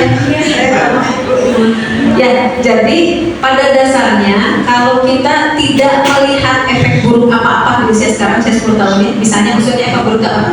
Maksudnya seperti apa? Misalnya kalau di usia 10 tahun sekarang, kalau kita ajak ngobrol dia acuh, cuek, nggak mau mendengarkan kita, atau misalnya kita berikan teguran, arahan, kita memberikan pendapat, dia tidak mau memakai pendapat kita, nah itu kan dari contoh efek buruk. Kalau tidak ada efek buruk seperti itu, maka sebenarnya insya Allah tidak apa-apa, tidak terjadi trauma. Tapi kalau ibu mau melangkah lebih jauh lagi, bisa pakai cara ini. Pertama, kita recall, kita panggil lagi nih ingatan kita. Ada nggak ya kejadian di mana saya ingat banget dulu tuh dia kelihatan marah waktu disuruh mengalah, tapi ya sudah terpaksa gitu ya. Dan sebenarnya momen ketika dia mau mengalah saat itu membantu karena sang adiknya jadi langsung tenang misalnya gitu. Diingat-ingat momennya seperti apa, terus kita ajak ngobrol. Nama anaknya yang usia 10 tahun berapa? Siapa? Kaisa. Nah, Kaisa ya sini dulu sebelah. Manggilnya Pak Ibu, Umi, Mama, Ibu. Dulu sebelah Ibu. Ibu mau cerita dulu waktu adik tuh usia segini dan Kaisa usia segini pernah ada kejadiannya. Ibu tuh ingat banget. Dulu tuh kalian rebutan apa? Terus habis itu Ibu bilang, udah kamu ngalah aja kan kakak, gitu. Terus Ibu lihat Kaisa tuh sampai nangis saking pengen barang itu. Tapi akhirnya Kaisa mengalah dan adik pun jadi tenang gitu. Kaisa tahu nggak betapa pentingnya kejadian itu buat ibu. Ibu jadi tenang dan adik jadi tenang. Yang tadinya adik nangis teriak-teriak, adik jadi tenang. Makasih ya nak ya, makasih banget Kaisa. Kaisa baik banget. Orang Kaisa masih kecil, tapi mau mengerti apa yang ibu minta. Ibu baru bisa bilang terima kasih sekarang. Gak apa-apa ya, maafin ibu baru bisa bilang terima kasih sekarang. Tapi yang penting Kaisa ingat bahwa buat ibu itu berharga sekali. Udah kamu cerita aja. Walaupun dia nggak ingat kejadiannya, dia pasti akan merasa, kok ibu bisa ingat kejadian itu? Berarti aku tuh seperti itu ya buat ibu. Karena bahkan momen yang di saat itu aku kira aku sedang berperilaku yang tidak baik, ternyata ibu puji. Dan kita bilang terima kasihnya sekarang. Itu insya Allah ibu bilang seperti itu. Kalau dia ada rasa marahnya hilang. Dan dia berganti rasa kagum sama ibunya. Karena ibunya ingat kejadian itu. Kalau saat itu tidak ada rasa marah apa-apa, dia akan makin tambah sayang. Karena menyadari bahwa ternyata ibu saya tuh ingat momen adegan ketika saya kecil. Dan berarti saya penting banget buat ibu. Maka di momen berikutnya, kalau misalnya dia gelisah merasa sesuatu atau dia lagi khawatir lagi apa, dia akan ingat siapa ya yang orang-orang yang paling memperhatikan aku. Oh ibu. Buktinya ibu ingat sebuah kejadian yang aku aja lupa, tapi ibu bisa mengingatnya dan ibu berterima kasih sama aku. Itu mudah-mudahan cukup menjawab ya. Sudah puas dengan jawabannya Bu Ima? Ya, kebetulan beliau ini juga salah satu wali murid SDIT Alam Hikmah. Putra yang kedua juga menjadi anak didik saya di kelas 2. Ya. Selanjutnya monggo bagi yang mau bertanya kembali kami buka. Sebelumnya nanti bisa memperkenalkan diri. Monggo. Ya. Baik, sebelumnya Assalamualaikum warahmatullahi wabarakatuh. Saya Elvira Miati, Bunda dari Luka Rahman, kelas Mushaf ya Bu. Ini kebetulan melihat tadi dari penjelasan Ibu bagus sekali. Cuman saya di sini, saya pribadi, saya adalah pekerja ya Bu. Jadi untuk bagaimana caranya biar tadi yang Ibu sampaikan terkait doa untuk orang tua itu bisa tersampaikan jika saya itu waktu untuk anak saja hanya malam hari. Nah, contohnya seperti itu bagaimana cara menembus atau mungkin memberikan parenting yang baik untuk anak kalau memang waktunya itu hanya terbatas gitu ya Bu. Bismillah. Memang ini tadi Ibu Elmi, Masya Allah kok bilang gitu ya, bertanya namanya ya. Pas dulu ya, kita sama 3 huruf nih. Ya, ini yang Ibu tanyakan ini memang isu sensitif karena ini ada sebagian ibu ini tuh terasa sebagai hal yang saya nggak mau nanya ini tuh. sudah ada rasa bersalah duluan sebelum menanyakan itu, dan merasa sudah lebih baik saya lupakan saja rasa bersalah itu. Saya nggak usah mencari tahu, sing penting anak saya tuh sehat, terus dia terpenuhi kebutuhannya, udah itu bisa menjawab semua kegelisahan saya. Tapi menariknya ibu menanyakan ini. Nah, mudah-mudahan kalau misalnya di luar sana juga ada yang punya kegelisahan yang sama, ini tanggapan saya ini mudah-mudahan bisa menjawab ya. Sebenarnya kalau dalam Islam, kalau kita lihat lagi untuk memandang sesuatu itu baik atau tidak, mestinya bagaimana, itu mudah mengembalikannya, mudah mengukurnya maksud saya. Ukur pakai 5 hukum Islam. Kan kita tahu ya ada wajib, haram, sunnah, makruh, mubah, gitu ya. Nah, kan saya perlu menyampaikan ini dulu karena sebelum bicara tentang relasi ibu sama anak, kita obrolkan dulu antara relasi suami istri. Nah, jadi kalau di 5 hukum tadi, wajib, haram, sunnah, makruh, mubah, ini saya nggak perlu jelasin, ini bukan apa ya. Bekerja bagi perempuan itu hukumnya mubah. Mubah itu kan yang boleh. Nah, kalau mengasuh anak, apalagi anak masih usia sogirin, lagi-lagi saya perlu mengatakan, menurut ulama beda-beda sogirinnya. Sogiro maksud saya tadi kamar bayani sogiro ya di doanya sogiro itu kecil. Menurut ulama ada yang itu tuh 0 sampai 7, ada yang bilang 0 sampai 10, ada yang bilang 0 sampai balik. Nah, karena beda-beda pendapat ulama, monggo ibu mau pakai yang mana. Nah, kalau anak masih usia sogiro, maka sebenarnya mengasuh anak jatuhnya wajib. Jadi tadi dari hukum mengasuh anak hukumnya wajib, kalau usianya masih sogiro, masih kecil, bekerja hukumnya mubah.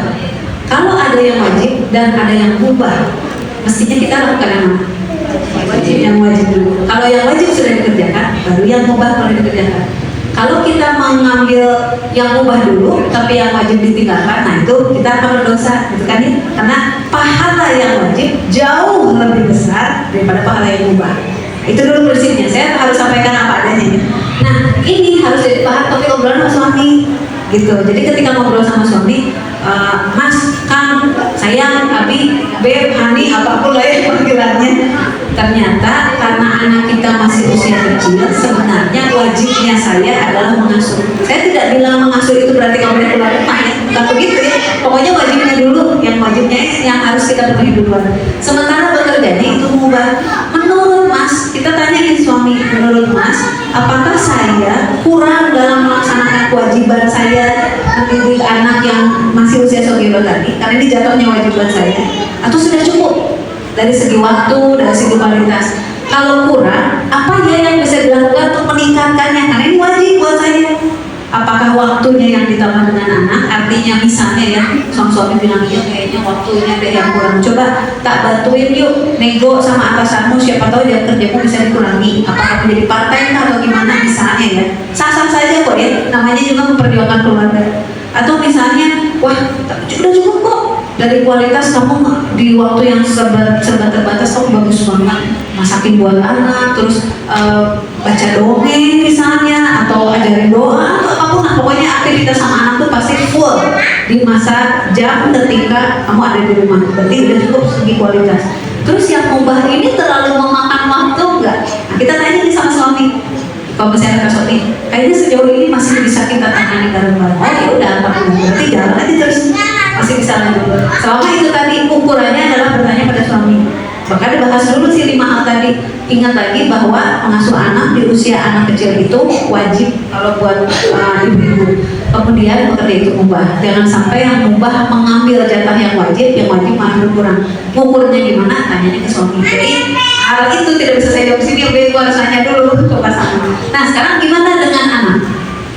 Sebutlah misalnya hasil diskusi sama suami adalah oke, tetap saja bekerja, toh dari segi waktu yang ada ternyata teramati sang istri bisa memanfaatkan dan mengoptimalkan kualitasnya. Ini tidak selalu berlaku buat semua ibu loh ya, ini beda-beda kondisinya setiap ibu. Misalnya begini, saya perlu cerita dulu waktu saya lulus, jadi kan saya itu dilamar nikah itu saya masih nanti tugas akhir. Jadi saya menikah sebelum wisuda, jadi pas wisuda itu sudah gandeng suami. Terus sesudah wisuda saya direkrut, bukan melamar ya, saya direkrut untuk bekerja jadi namanya Satuan Penjaminan Mutu ITB. Itu kepala Satuan Penjaminan Mutu ITB itu setara wakil rektor seperti itu. Jadi ada rektor, ada wakil rektor, sebelahnya ada Kepala Satuan Penjaminan Mutu ITB. Itu apa sih tugasnya? Memastikan ITB itu selalu masuk ranking dunia. Maksudnya gitu. Jadi selalu ada di ranking jajaran ranking teratas dunia. Berarti kan harus ngecek guru besar keluarin berapa jurnal, penelitian ini lolos berapa, nanti gitu-gitu, kualitas lulusannya seperti apa, seperti itu. Nah waktu itu jadi staf di sana dan saya hamil. Nah pas lagi hamil itu habis kontrak itu pas tanggal 31 Desember. Anak saya yang pertama KPL-nya 1 Januari, emang agak cantik ya, 1 Januari. Kan berarti sesudahnya ya. Tanggal 30 Desember, saya mau bilang ke atasan saya yang kepala Satuan Penjaminan Mutu itu, mau bilang saya mau resign, nggak akan lanjutin. Karena kenapa saat itu saya memilih resign? Karena konteks kehidupan saya. Nah ini makanya saya bilang setiap ibu akan beda-beda. Kalau ibu punya supporting system di rumah, ada keluarga yang siap nge-backup, nah itu nggak apa-apa, itu masuk membantu. Tapi kalau nggak ada sama sekali, itu kita harus berpikir ya, kalau saya yang keluar, saya sama siapa gitu. Terus selain backup dari keluarga, sejarah keluarga juga penting. Di keluarga saya itu sejarah kawin cerai itu banyak, sejarah anak itu program itu banyak. Jadi buat saya saat itu yang baru mau punya anak, wajib bagi saya hukumnya memperjuangkan keluarga ini benar dari awal. Karena di sejarah keluarga saya banyak kawin cerai, banyak anak broken home, begitu. Akhirnya dari situ saya berpikir, oh kalau saya pengen mulainya benar, karena kondisi sejarah keluarga saya harus mulai dengan tidak ada beban lain selain mengasuh anak. Itu bagi saya, bagi ibu pasti ada lagi ceritanya. Karena pernah nih ada salah satu siswa di sekolah kami, waktu itu aslinya orang Aceh.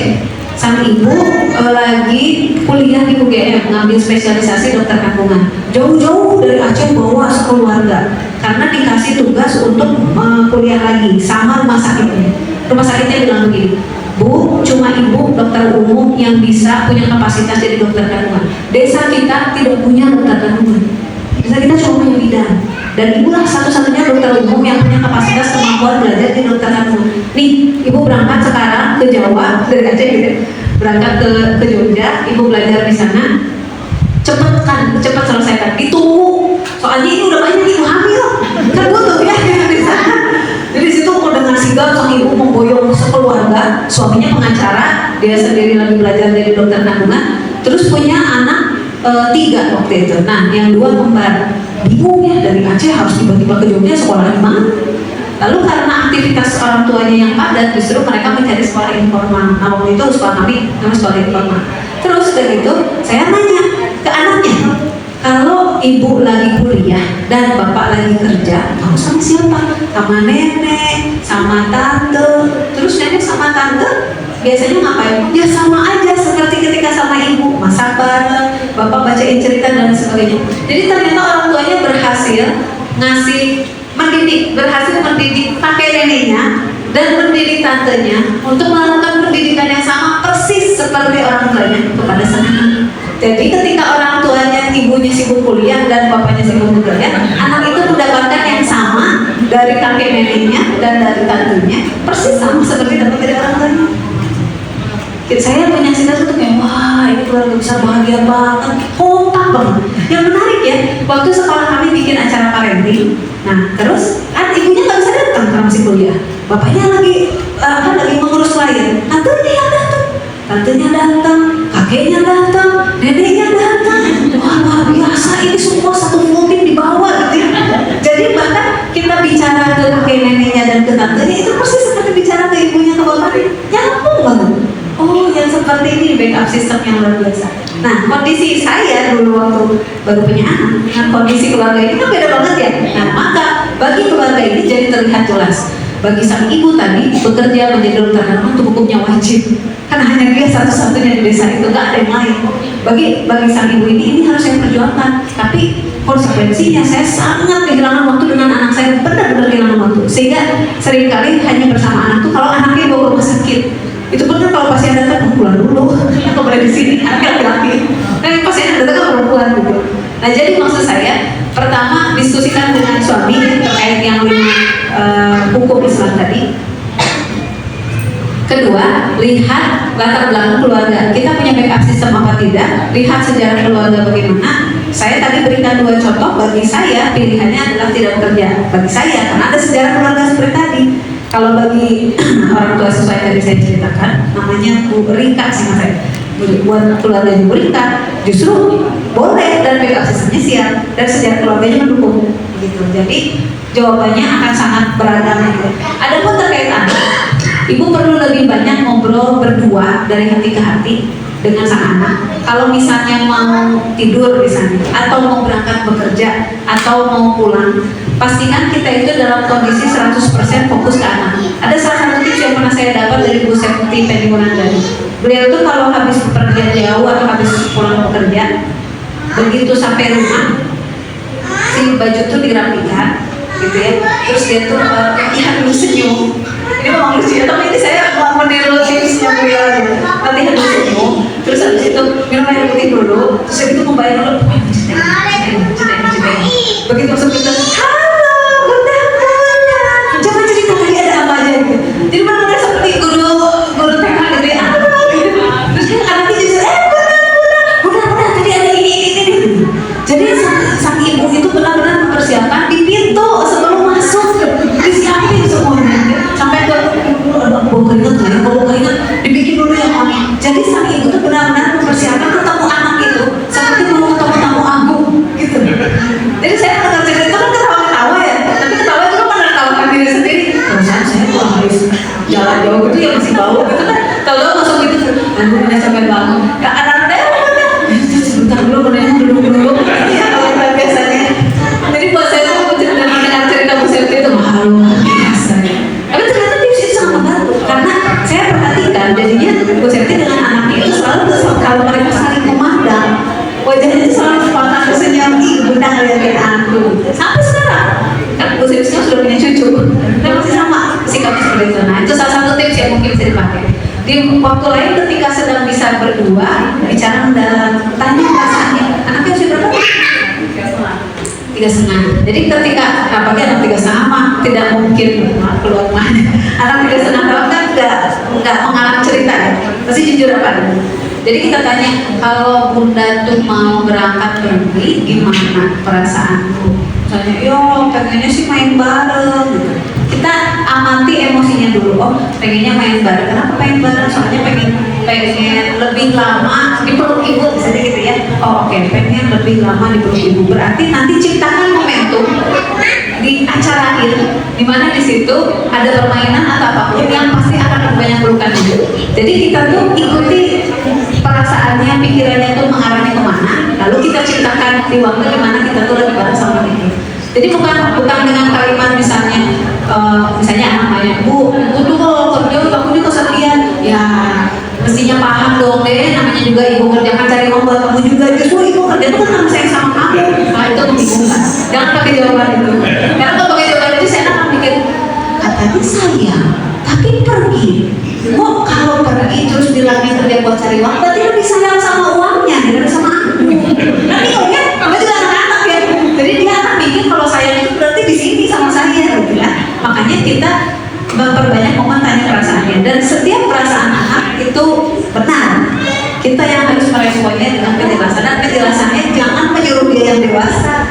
Jadi pernah saya sampaikan pada seorang ibu yang dia ceritanya benar-benar merasa galau dan bersalah ketika harus meninggalkan anaknya yang masih 3 bulan, dia harus balik lagi kerja. Ya karena tadi tidak ada backup sistem, terus sejarah keluarganya juga buruk gitu ya. Jadi sebenarnya dia banyak trauma. Terus itu saya nanya, kenapa kemudian memilih tetap bekerja? Kenapa dengan kondisi keluarga tidak ada backup, terus kamu juga punya banyak trauma, ini anak pertama, kenapa kamu memilih untuk terus bekerja? Terus dia bilang ini, soalnya kan karir saya ini hanya bisa dibangun di usia ini. Kalau saya tidak bekerja sekarang, kalau saya baru masuk kerja di bidang ini tuh nanti pas anak sudah besar udah telat, saya tidak mungkin diterima. Terus saya bilang, tunggu sebentar. Ini kan ada bayi 3 bulan, ada seorang ibu 30 tahun. Kenapa si bayi yang 3 bulan harus beradaptasi dengan pola pikir orang 30 tahun? Kenapa bukan orang yang 30 tahun yang beradaptasi dengan kebutuhan anak 3 bulan? Kok jadi si anak 3 bulan yang harus adaptasi dan menyesuaikan diri dengan pikiranmu? Ditanya gitu si ibunya bingung. Iya juga ya. Kan dia masih 3 bulan, kenapa dia harus disuruh adaptasi? Kenapa dia yang harus menyesuaikan diri? Kenapa dia harus ngalah? Kenapa saya 3 bulan harus ngalah terhadap sang ibu yang 3 bulan? Terus udah gitu, secara spontan sang ibu jawab, karena dia nggak akan bisa protes. Kan dia bisa ngomong, kan dia nggak akan bisa protes. Tapi kalau saya meninggalkan pekerjaan saya tidak menjalankan karir saya di bidang itu, saya diprotes sama keluarga saya, sama siapa. Oh, jadi kamu tidak mau menghadapi protes semua orang dewasa, kamu memaksa anak 3 bulan untuk menyesuaikan diri dengan keputusan dia yang harus ngalah. Aneh ya? Mestinya yang dewasa yang ngalah sama yang 3 bulan. Anak 3 bulan itu tidak berdaya, ngasih makan dirinya sendiri aja tidak bisa. Setelah dijalankan seperti itu barulah mulai mudeng gitu ya, mulai paham. Itu ya ternyata. Terus gimana saya harus merespon orang-orang di sekeliling saya? Ya ini kan hidupmu Bu, karena ini hidupmu, maka ambil kendali atas hidupmu. Hidupmu itu bukan dikendalikan apa kata orang, hidupmu dikendalikan dengan apa yang benar. Dan yang benar sudah jelas. Nah ketika sang ibu itu berani, akhirnya diambillah langkah itu, resign. Terus kemudian mengasuh anaknya. Di luar dugaan ternyata sekian tahun kemudian dapat juga pekerjaan itu. Sesuatu yang tadinya harus dipegang dalam pas, ternyata dapat juga dalam kondisi anaknya bahkan bisa diajak bekerja. Allah itu tidak pernah salah memberikan rezeki ya. Dan Allah berjanji tidak akan wafat seseorang sebelum seluruh rezeki yang menjadi jatahnya itu diberikan orang. Jadi tenang aja. Bagi perempuan khususnya, bahkan bagi laki-laki sekalipun sebenarnya, bekerja itu nggak harus ngoyo, nggak harus ngotot, tenang aja. Urusan karir, urusan rezeki itu sudah dijamin sama Allah. Tugas kita hanya ikhtiar menjemput saja, tapi nggak boleh ngotot, apalagi di hadapan kita ada kewajiban. Sementara bagi kita sang perempuan, bekerja itu adalah mubah. Jadi ya, mudah-mudahan cukup menjawab dari banyak sisi. Saya kembalikan lagi kepada Bu.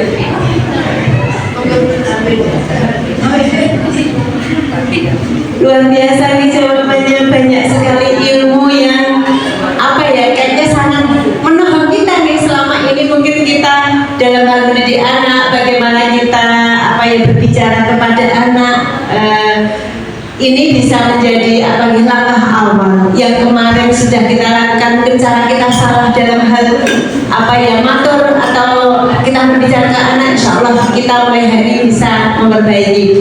Insya Allah Bu Eli sampun puas dengan jawaban dari Bunda Elma. Masih mungkin satu lagi ini dari guru SDIT Alam Hikmah ini ya. Kita tunggu pertanyaannya, monggo. Ya, bismillahirrahmanirrahim. Assalamualaikum warahmatullahi wabarakatuh. Waalaikumsalam. Sebelumnya mohon izin bertanya ya, Bunda, karena ini di sini kita ada orang tua dan juga ada guru. Dan di sini temanya adalah bersinergi dan berkolaborasi dalam mendidik anak. Tentu saja ketika anak-anak ini mungkin tadi sudah banyak dijelaskan ketika di rumahnya, tapi ketika di sekolah itu kan akan menjadi tugas guru supaya bisa bersinergi, bisa berkolaborasi dengan orang tua yang ada di rumah. Bagaimana caranya?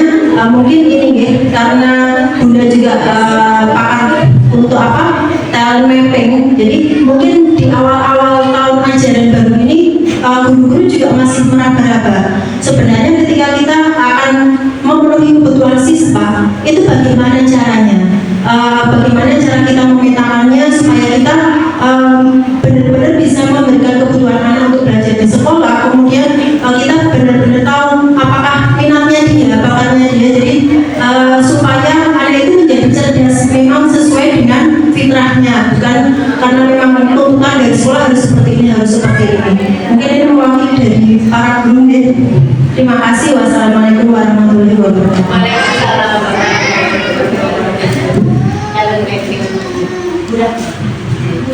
Ini sudah dekat namanya.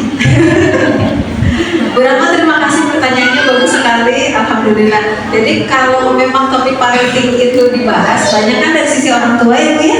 Padahal kalau bicara anak kan sebenarnya dapat juga dari sekolah, dan penting sekali bersinergi, bekerja sama, berkolaborasi begitu ya.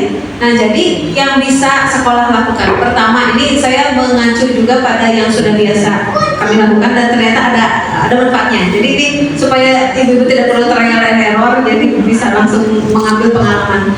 Jadi kalau kami di sekolah itu terbiasa ketika ada orang tua baru masuk, kami ada wawancara dulu.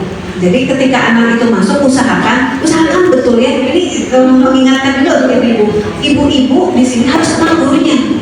Guru-guru juga harus kenal orang tuanya. Dan kalau kami di sana di sekolah itu malah bertanyanya mendalam, bahkan sampai kita bertanya begini, Bapak Ibu, jadi wawancara biasanya kami orang tuanya lengkap, Bapak dan Ibu. Bapak Ibu mungkin bisa cerita bagaimana dulu Bapak dan Ibu menikah.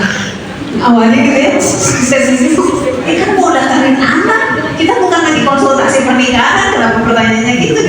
Ternyata penting ketika kami mengamati. Jadi wawancara itu dulu hanya bertanya tentang anak, tapi kemudian seiring perjalanan mengamati, oh si anak ini begini, kenapa ya? Oh ternyata ada masalah dari orang tuanya. Loh kenapa ya orang tuanya ada masalah? Ternyata awalnya ada masalah komunikasi suami istri. Oh kenapa ada masalah komunikasi suami istri? Ternyata dulu dari sejak mereka menikah pun sudah ada masalah. Nah jadi ternyata ketika kita posisinya kita tuh sekolah punya informasi tentang bagaimana di keluarga ada kendala apa, ada tantangan apa, itu memudahkan buat sekolah untuk nge-backup karena ngerti, oh anak ini tuh perlu dibantu dalam hal ini karena mengerti di rumahnya ada situasi seperti ini. Dan wawancara seperti ini tidak ada penilaian sama sekali, artinya ih bapak sama ibunya kok berantem aja terus gimana sih? Enggak gitu kok, kita nggak akan menilai apa-apa, cuma bertanya aja. Jadi dari awal memang kalau di sekolah kami meminta orang tua tuh jujur sejujur-jujurnya. Dan bahkan kadang momen wawancara itu jadi momen nangis gitu ya. Misalnya sang ibu bilang, saya itu merasa tidak dihargai sama suami saya udah capek begini, tapi gini nih. Suaminya kadang-kadang di situ. Kita guru matangin diri ngeliatin aja gitu. Tapi momen itu membuat kita jadi paham, oke, sang istri punya masalah relasi sama suaminya, itu bisa berakibat dalam komunikasi dia ke anak. Terus kita perhatikan, apakah si anak hormat sama bapaknya atau tidak? Ketika teramati, misalnya bagaimana cara mengamati anak tidak hormat pada bapaknya. Ketika anak diberi instruksi misalnya di sekolah, ayo nah semuanya duduk tenang ya, duduk. Terus ada anak yang dia ngamatin, sini lah duduk gitu kata gurunya gitu. Dia si anak cuma ngeliatin terus dia cuek lagi, seperti tidak mau mendengarkan instruksi. Begitu diberitahu membantah, dikasih tahu ini loh batasnya, nggak boleh melewati batas ini. Guru tetap harus ngomong tegas dan dia cuek. Nah, itu tanda tidak hormat sama bapak. Di rumahnya tidak hormat sama bapak, maksud saya gitu. Kalau takut sama bapak bisa jadi, tapi tidak hormat sama bapak. Karena anak-anak yang biasa patuh dan hormat pada ayahnya itu teramati di luar. Dia mudah paham, oh ini instruksi, ini wajib dikerjakan. Kalau yang ini anjuran, kalau anjuran boleh dikerjakan, boleh tidak. Oh, ada orang dewasa sudah bilang, ayo kita kondisikan, kita perlu mengerjakan ini. Cenderung sikap anak yang biasa hormat dan patuh pada ayahnya. Sekali lagi bukan takut ya, hormat, patuh itu lain. Itu akan langsung sigap kalau anak hormat dan patuh. Jadi kita bisa mengamati sang anak ini bahwa masalah apa aja dari rumahnya teramati dari bagaimana dia di sekolah. Oleh karena itu, kalau saya sangat menyarankan sebelum masuk itu orang tua cerita aja pada sekolah. Sekolah juga nanya aja, kan tujuannya membantu. Jadi bukan untuk menilai. Karena bagaimanapun juga, saya juga guru ya. Guru tuh juga nggak ada yang sempurna kok. Kita juga sama punya masalah di keluarga, gitu kan ya. Tapi ketika sama-sama berbagi, yang terjadi kalau di sekolah kami, di waktu jemput-jemputan, pulang sekolah terus orang tua tuh menjemput. Orang tua tuh bisa mulai cerita, alhamdulillah bu ada perkembangan, saya mulai komunikasi lebih lancar sama suami. Alhamdulillah saya juga, saya juga alhamdulillah mulai lebih lancar. Kemarin aja udah bisa diskusi panjang, saya udah bisa nanyain jawabin. Oh iya ya bu, gimana tuh bu caranya, siapa tuh saya senang teknik di rumah. Jadi yang terjadi itu bukan gibah ya, bukan gosip, bukan, tapi sama-sama membicarakan progres keluarga masing-masing. Maka sang anak melihat gurunya sama orang tuanya kompak, kalau ngobrol dari hati ke hati, mereka sama-sama terbuka dan jujur, sama-sama percaya bahwa orang tua percaya guru bisa membantu, guru percaya orang tua bisa membantu. Jadi nggak ada lagi tuh jarak, nggak ada lagi ya ini kan masalahnya bukan lagi jadi masalah orang tua kata guru ya, atau guru bilang ya apa kata orang tua ya ini kan gara-gara gurunya di sekolah. Nah, itu kan namanya berjarak, bawaannya jadi seuzon gitu ya. Maka ternyata dengan pola dibuat wawancara di awal, wawancara itu juga biasanya nggak lama, paling lama juga cuma sejam ya, dan ya sejam lama. Saya mengerti siswanya banyak, jadi mau dibuat lebih singkat, misalnya pakai form dulu atau gimana, monggo terserah. Tapi dari pengalaman kami, kalau orang ditanya itu hanya bisa terbuka kalau face to face, dan ngobrolnya personal aja, mungkin hanya dengan 2 guru, hanya dengan 1 guru gitu. buat kami ini terasa sangat penting karena kalau orang tua sama sekolah nggak nyambung, dampaknya ke anak. Orang tua akan makin kesel ketika merasa tidak nyambung sama sekolah. Sama sekolah juga akan makin kesel rasanya kalau nggak nyambung sama orang tua. Yang jadi korban siapa? Anak. Setiap kali orang tua sama sekolah nggak nyambung, jadi korban anak. Maka buat saya kalau boleh menyarankan, mumpung tempat sekolahnya sudah luar biasa, perfect, sempurna, di tengah alam, ada pohon, pelataran luas, anak tuh bisa melihat jauh. Kalau anak bermain di sini, mereka bisa lupa tuh sama tadi habis nonton kartun apa atau teman cerita game apa, tuh bisa lupa kalau anak tuh main di sini. Nah, di sini sebenarnya lebih seru. Kalau tempatnya aja sudah sedemikian sempurna, mari kita sempurnakan juga orang-orang di dalamnya dengan cara membuka komunikasi tadi. Itu usul dari saya, saran dari saya ada wawancara dulu. Kedua, kalau anak itu ada progres di sekolah, misalnya, wah tadi ini hafalannya lebih banyak ya, misalnya gitu, atau dia kelihatan sekali sangat antusias pas tadi guru nanya lalu dia menjawab. Nah, ketika ada progres di sekolah, segera ceritakan pada orang tua. Orang tua itu bagaimanapun juga akan merasa sangat senang dan akan makin ingin nyambung sama sekolah kalau setiap apresiasi dari anak itu disampaikan di hari itu. Ini pengalaman kami ya, betul kan? Jadi kadang tuh WhatsApp orang tuanya misalnya ya, waktu itu kebetulan ini contohnya anaknya dewasa. Karena kalau di sekolah kami kan dari TK sampai SMA, ada anak yang suka fotografi, lalu diminta oleh guru tamunya fotografer untuk menunjukkan hasil foto kamu mana aja, coba bikin aja gini. Wah bagus nih, kamu ngambil sudutnya udah bagus, pencahariannya udah bagus ya. Lalu momen itu diceritakan oleh sang guru tamu pada saya. Terus saya cerita ke orang tua, saya WhatsApp sama padanya aja. Tadi itu sang guru tamu tuh memuji, katanya gini. Itu ya sang ibu tuh langsung meleleh dalam arti begini, yang tadinya dia ngomong di sekolah tuh ada ini, ada itu, masih belum paham. Itu langsung, oh ya alhamdulillah ya. Terus saya mau nanya juga nih, begini, langsung terbuka yang tadinya komunikasi itu macet. Langsung terbuka. Ternyata itu salah satu tipsnya. Begitu ada progres apapun pada anak di sekolah, guru kan mengerti, langsung beritahu pada sang orang tua hari itu juga. Hal yang sama dilakukan di rumah. Coba biasanya ya, dari yang sering saya amati, umumnya di banyak sekolah, orang tua tuh baru cerita ke guru bukan progres kebaikan sang anak, tapi kalau ada masalah. Misalnya ini si anak ngomong di PR gimana ya, gitu. Terus si anak tuh susah banget nih bangun pagi, padahal udah mau di sekolah gimana ya. Jadi ada cerita tuh sama guru. Mari kita ganti sekarang. Karena kalau kayak gitu, buat saya membayangkan ini guru dapat WhatsApp dari sekian orang tua, mana anaknya 100 lebih, kebayang itu pusing ya gurunya. Jadi mari kita ganti dari yang asalnya biasa melimpahkan masalah atau cerita masalah, karena jadi cerita kebaikan. Dengan begitu, cara pandang kita ke si anak itu akan berubah. Orang tua memandang anak jadi berubah, guru juga memandang anak jadi berubah. Yang tadinya ngeliat guru gimana sih di rumah, kok dia nggak mau di PR, datang ke sekolah kata gurunya, mau gimana sih anak mau bisa konsentrasi? Ganti hari itu juga, wah bu kata orang tua ya, nge-WhatsApp ke gurunya di sekolah, bu hari ini ya dia mau loh merapikan tasnya sebelum ke sekolah. Oh alhamdulillah. Di situ sih gurunya bilang, bu tahu nggak? Tadi itu dia membantu mengarahi temannya yang berkelahi loh. Alhamdulillah.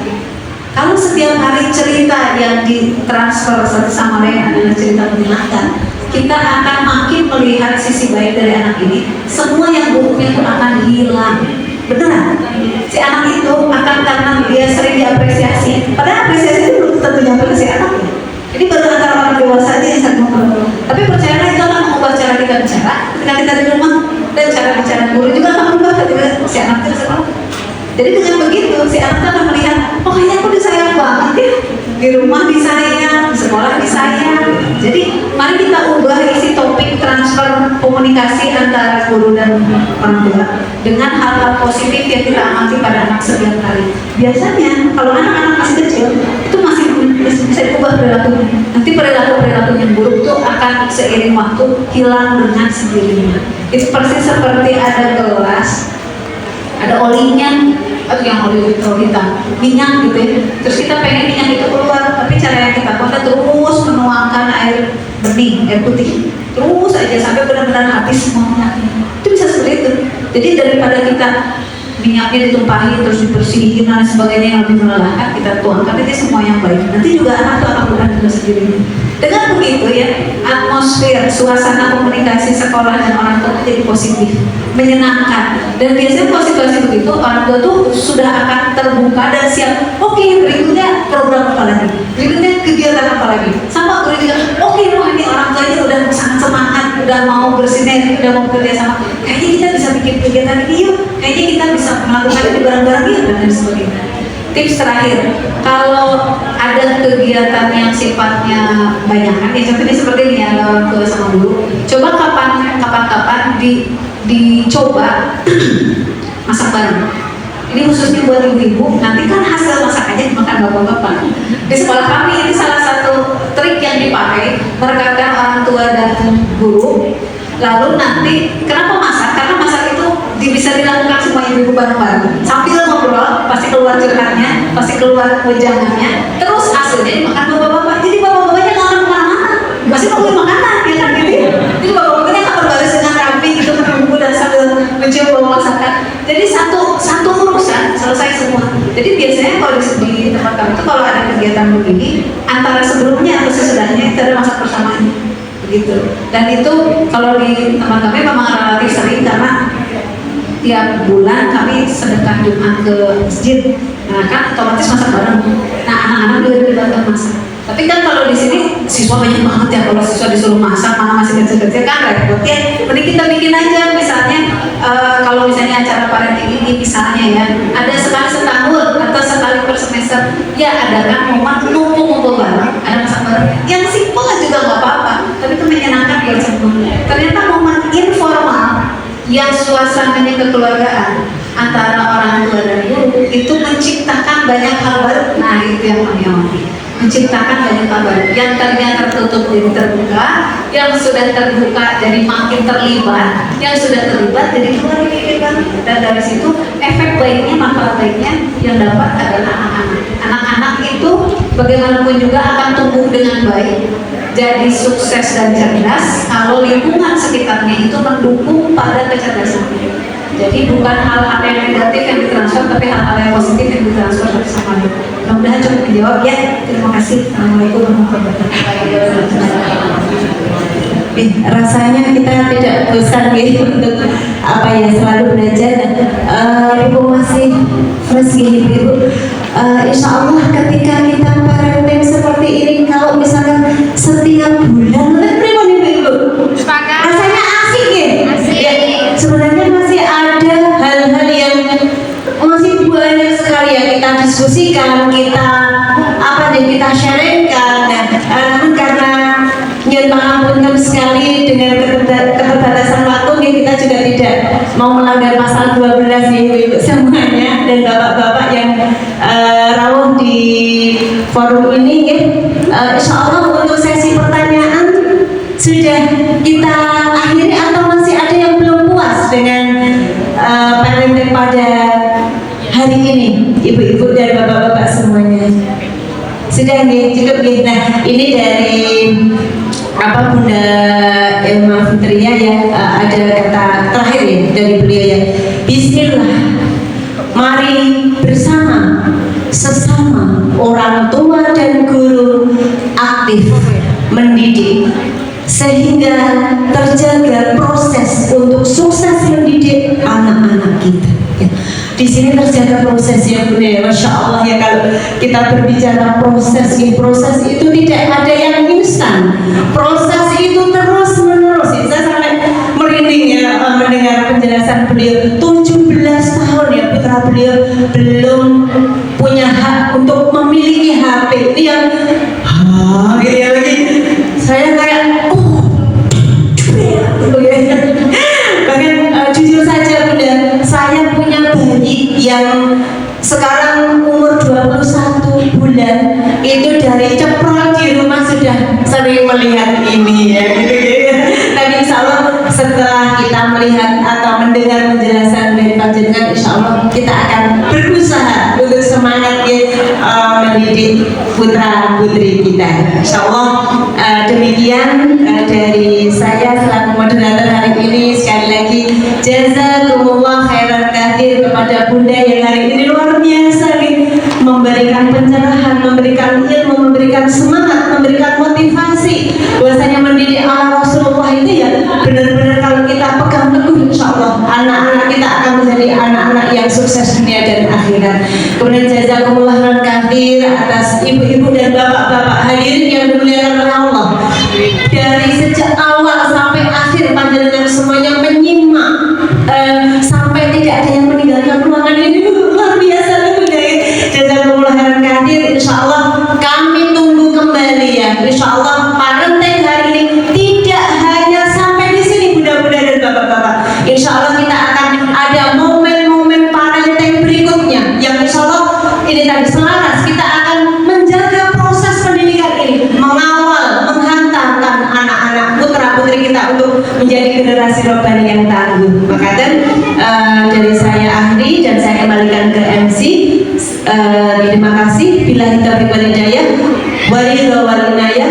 Wassalamualaikum warahmatullahi wabarakatuh.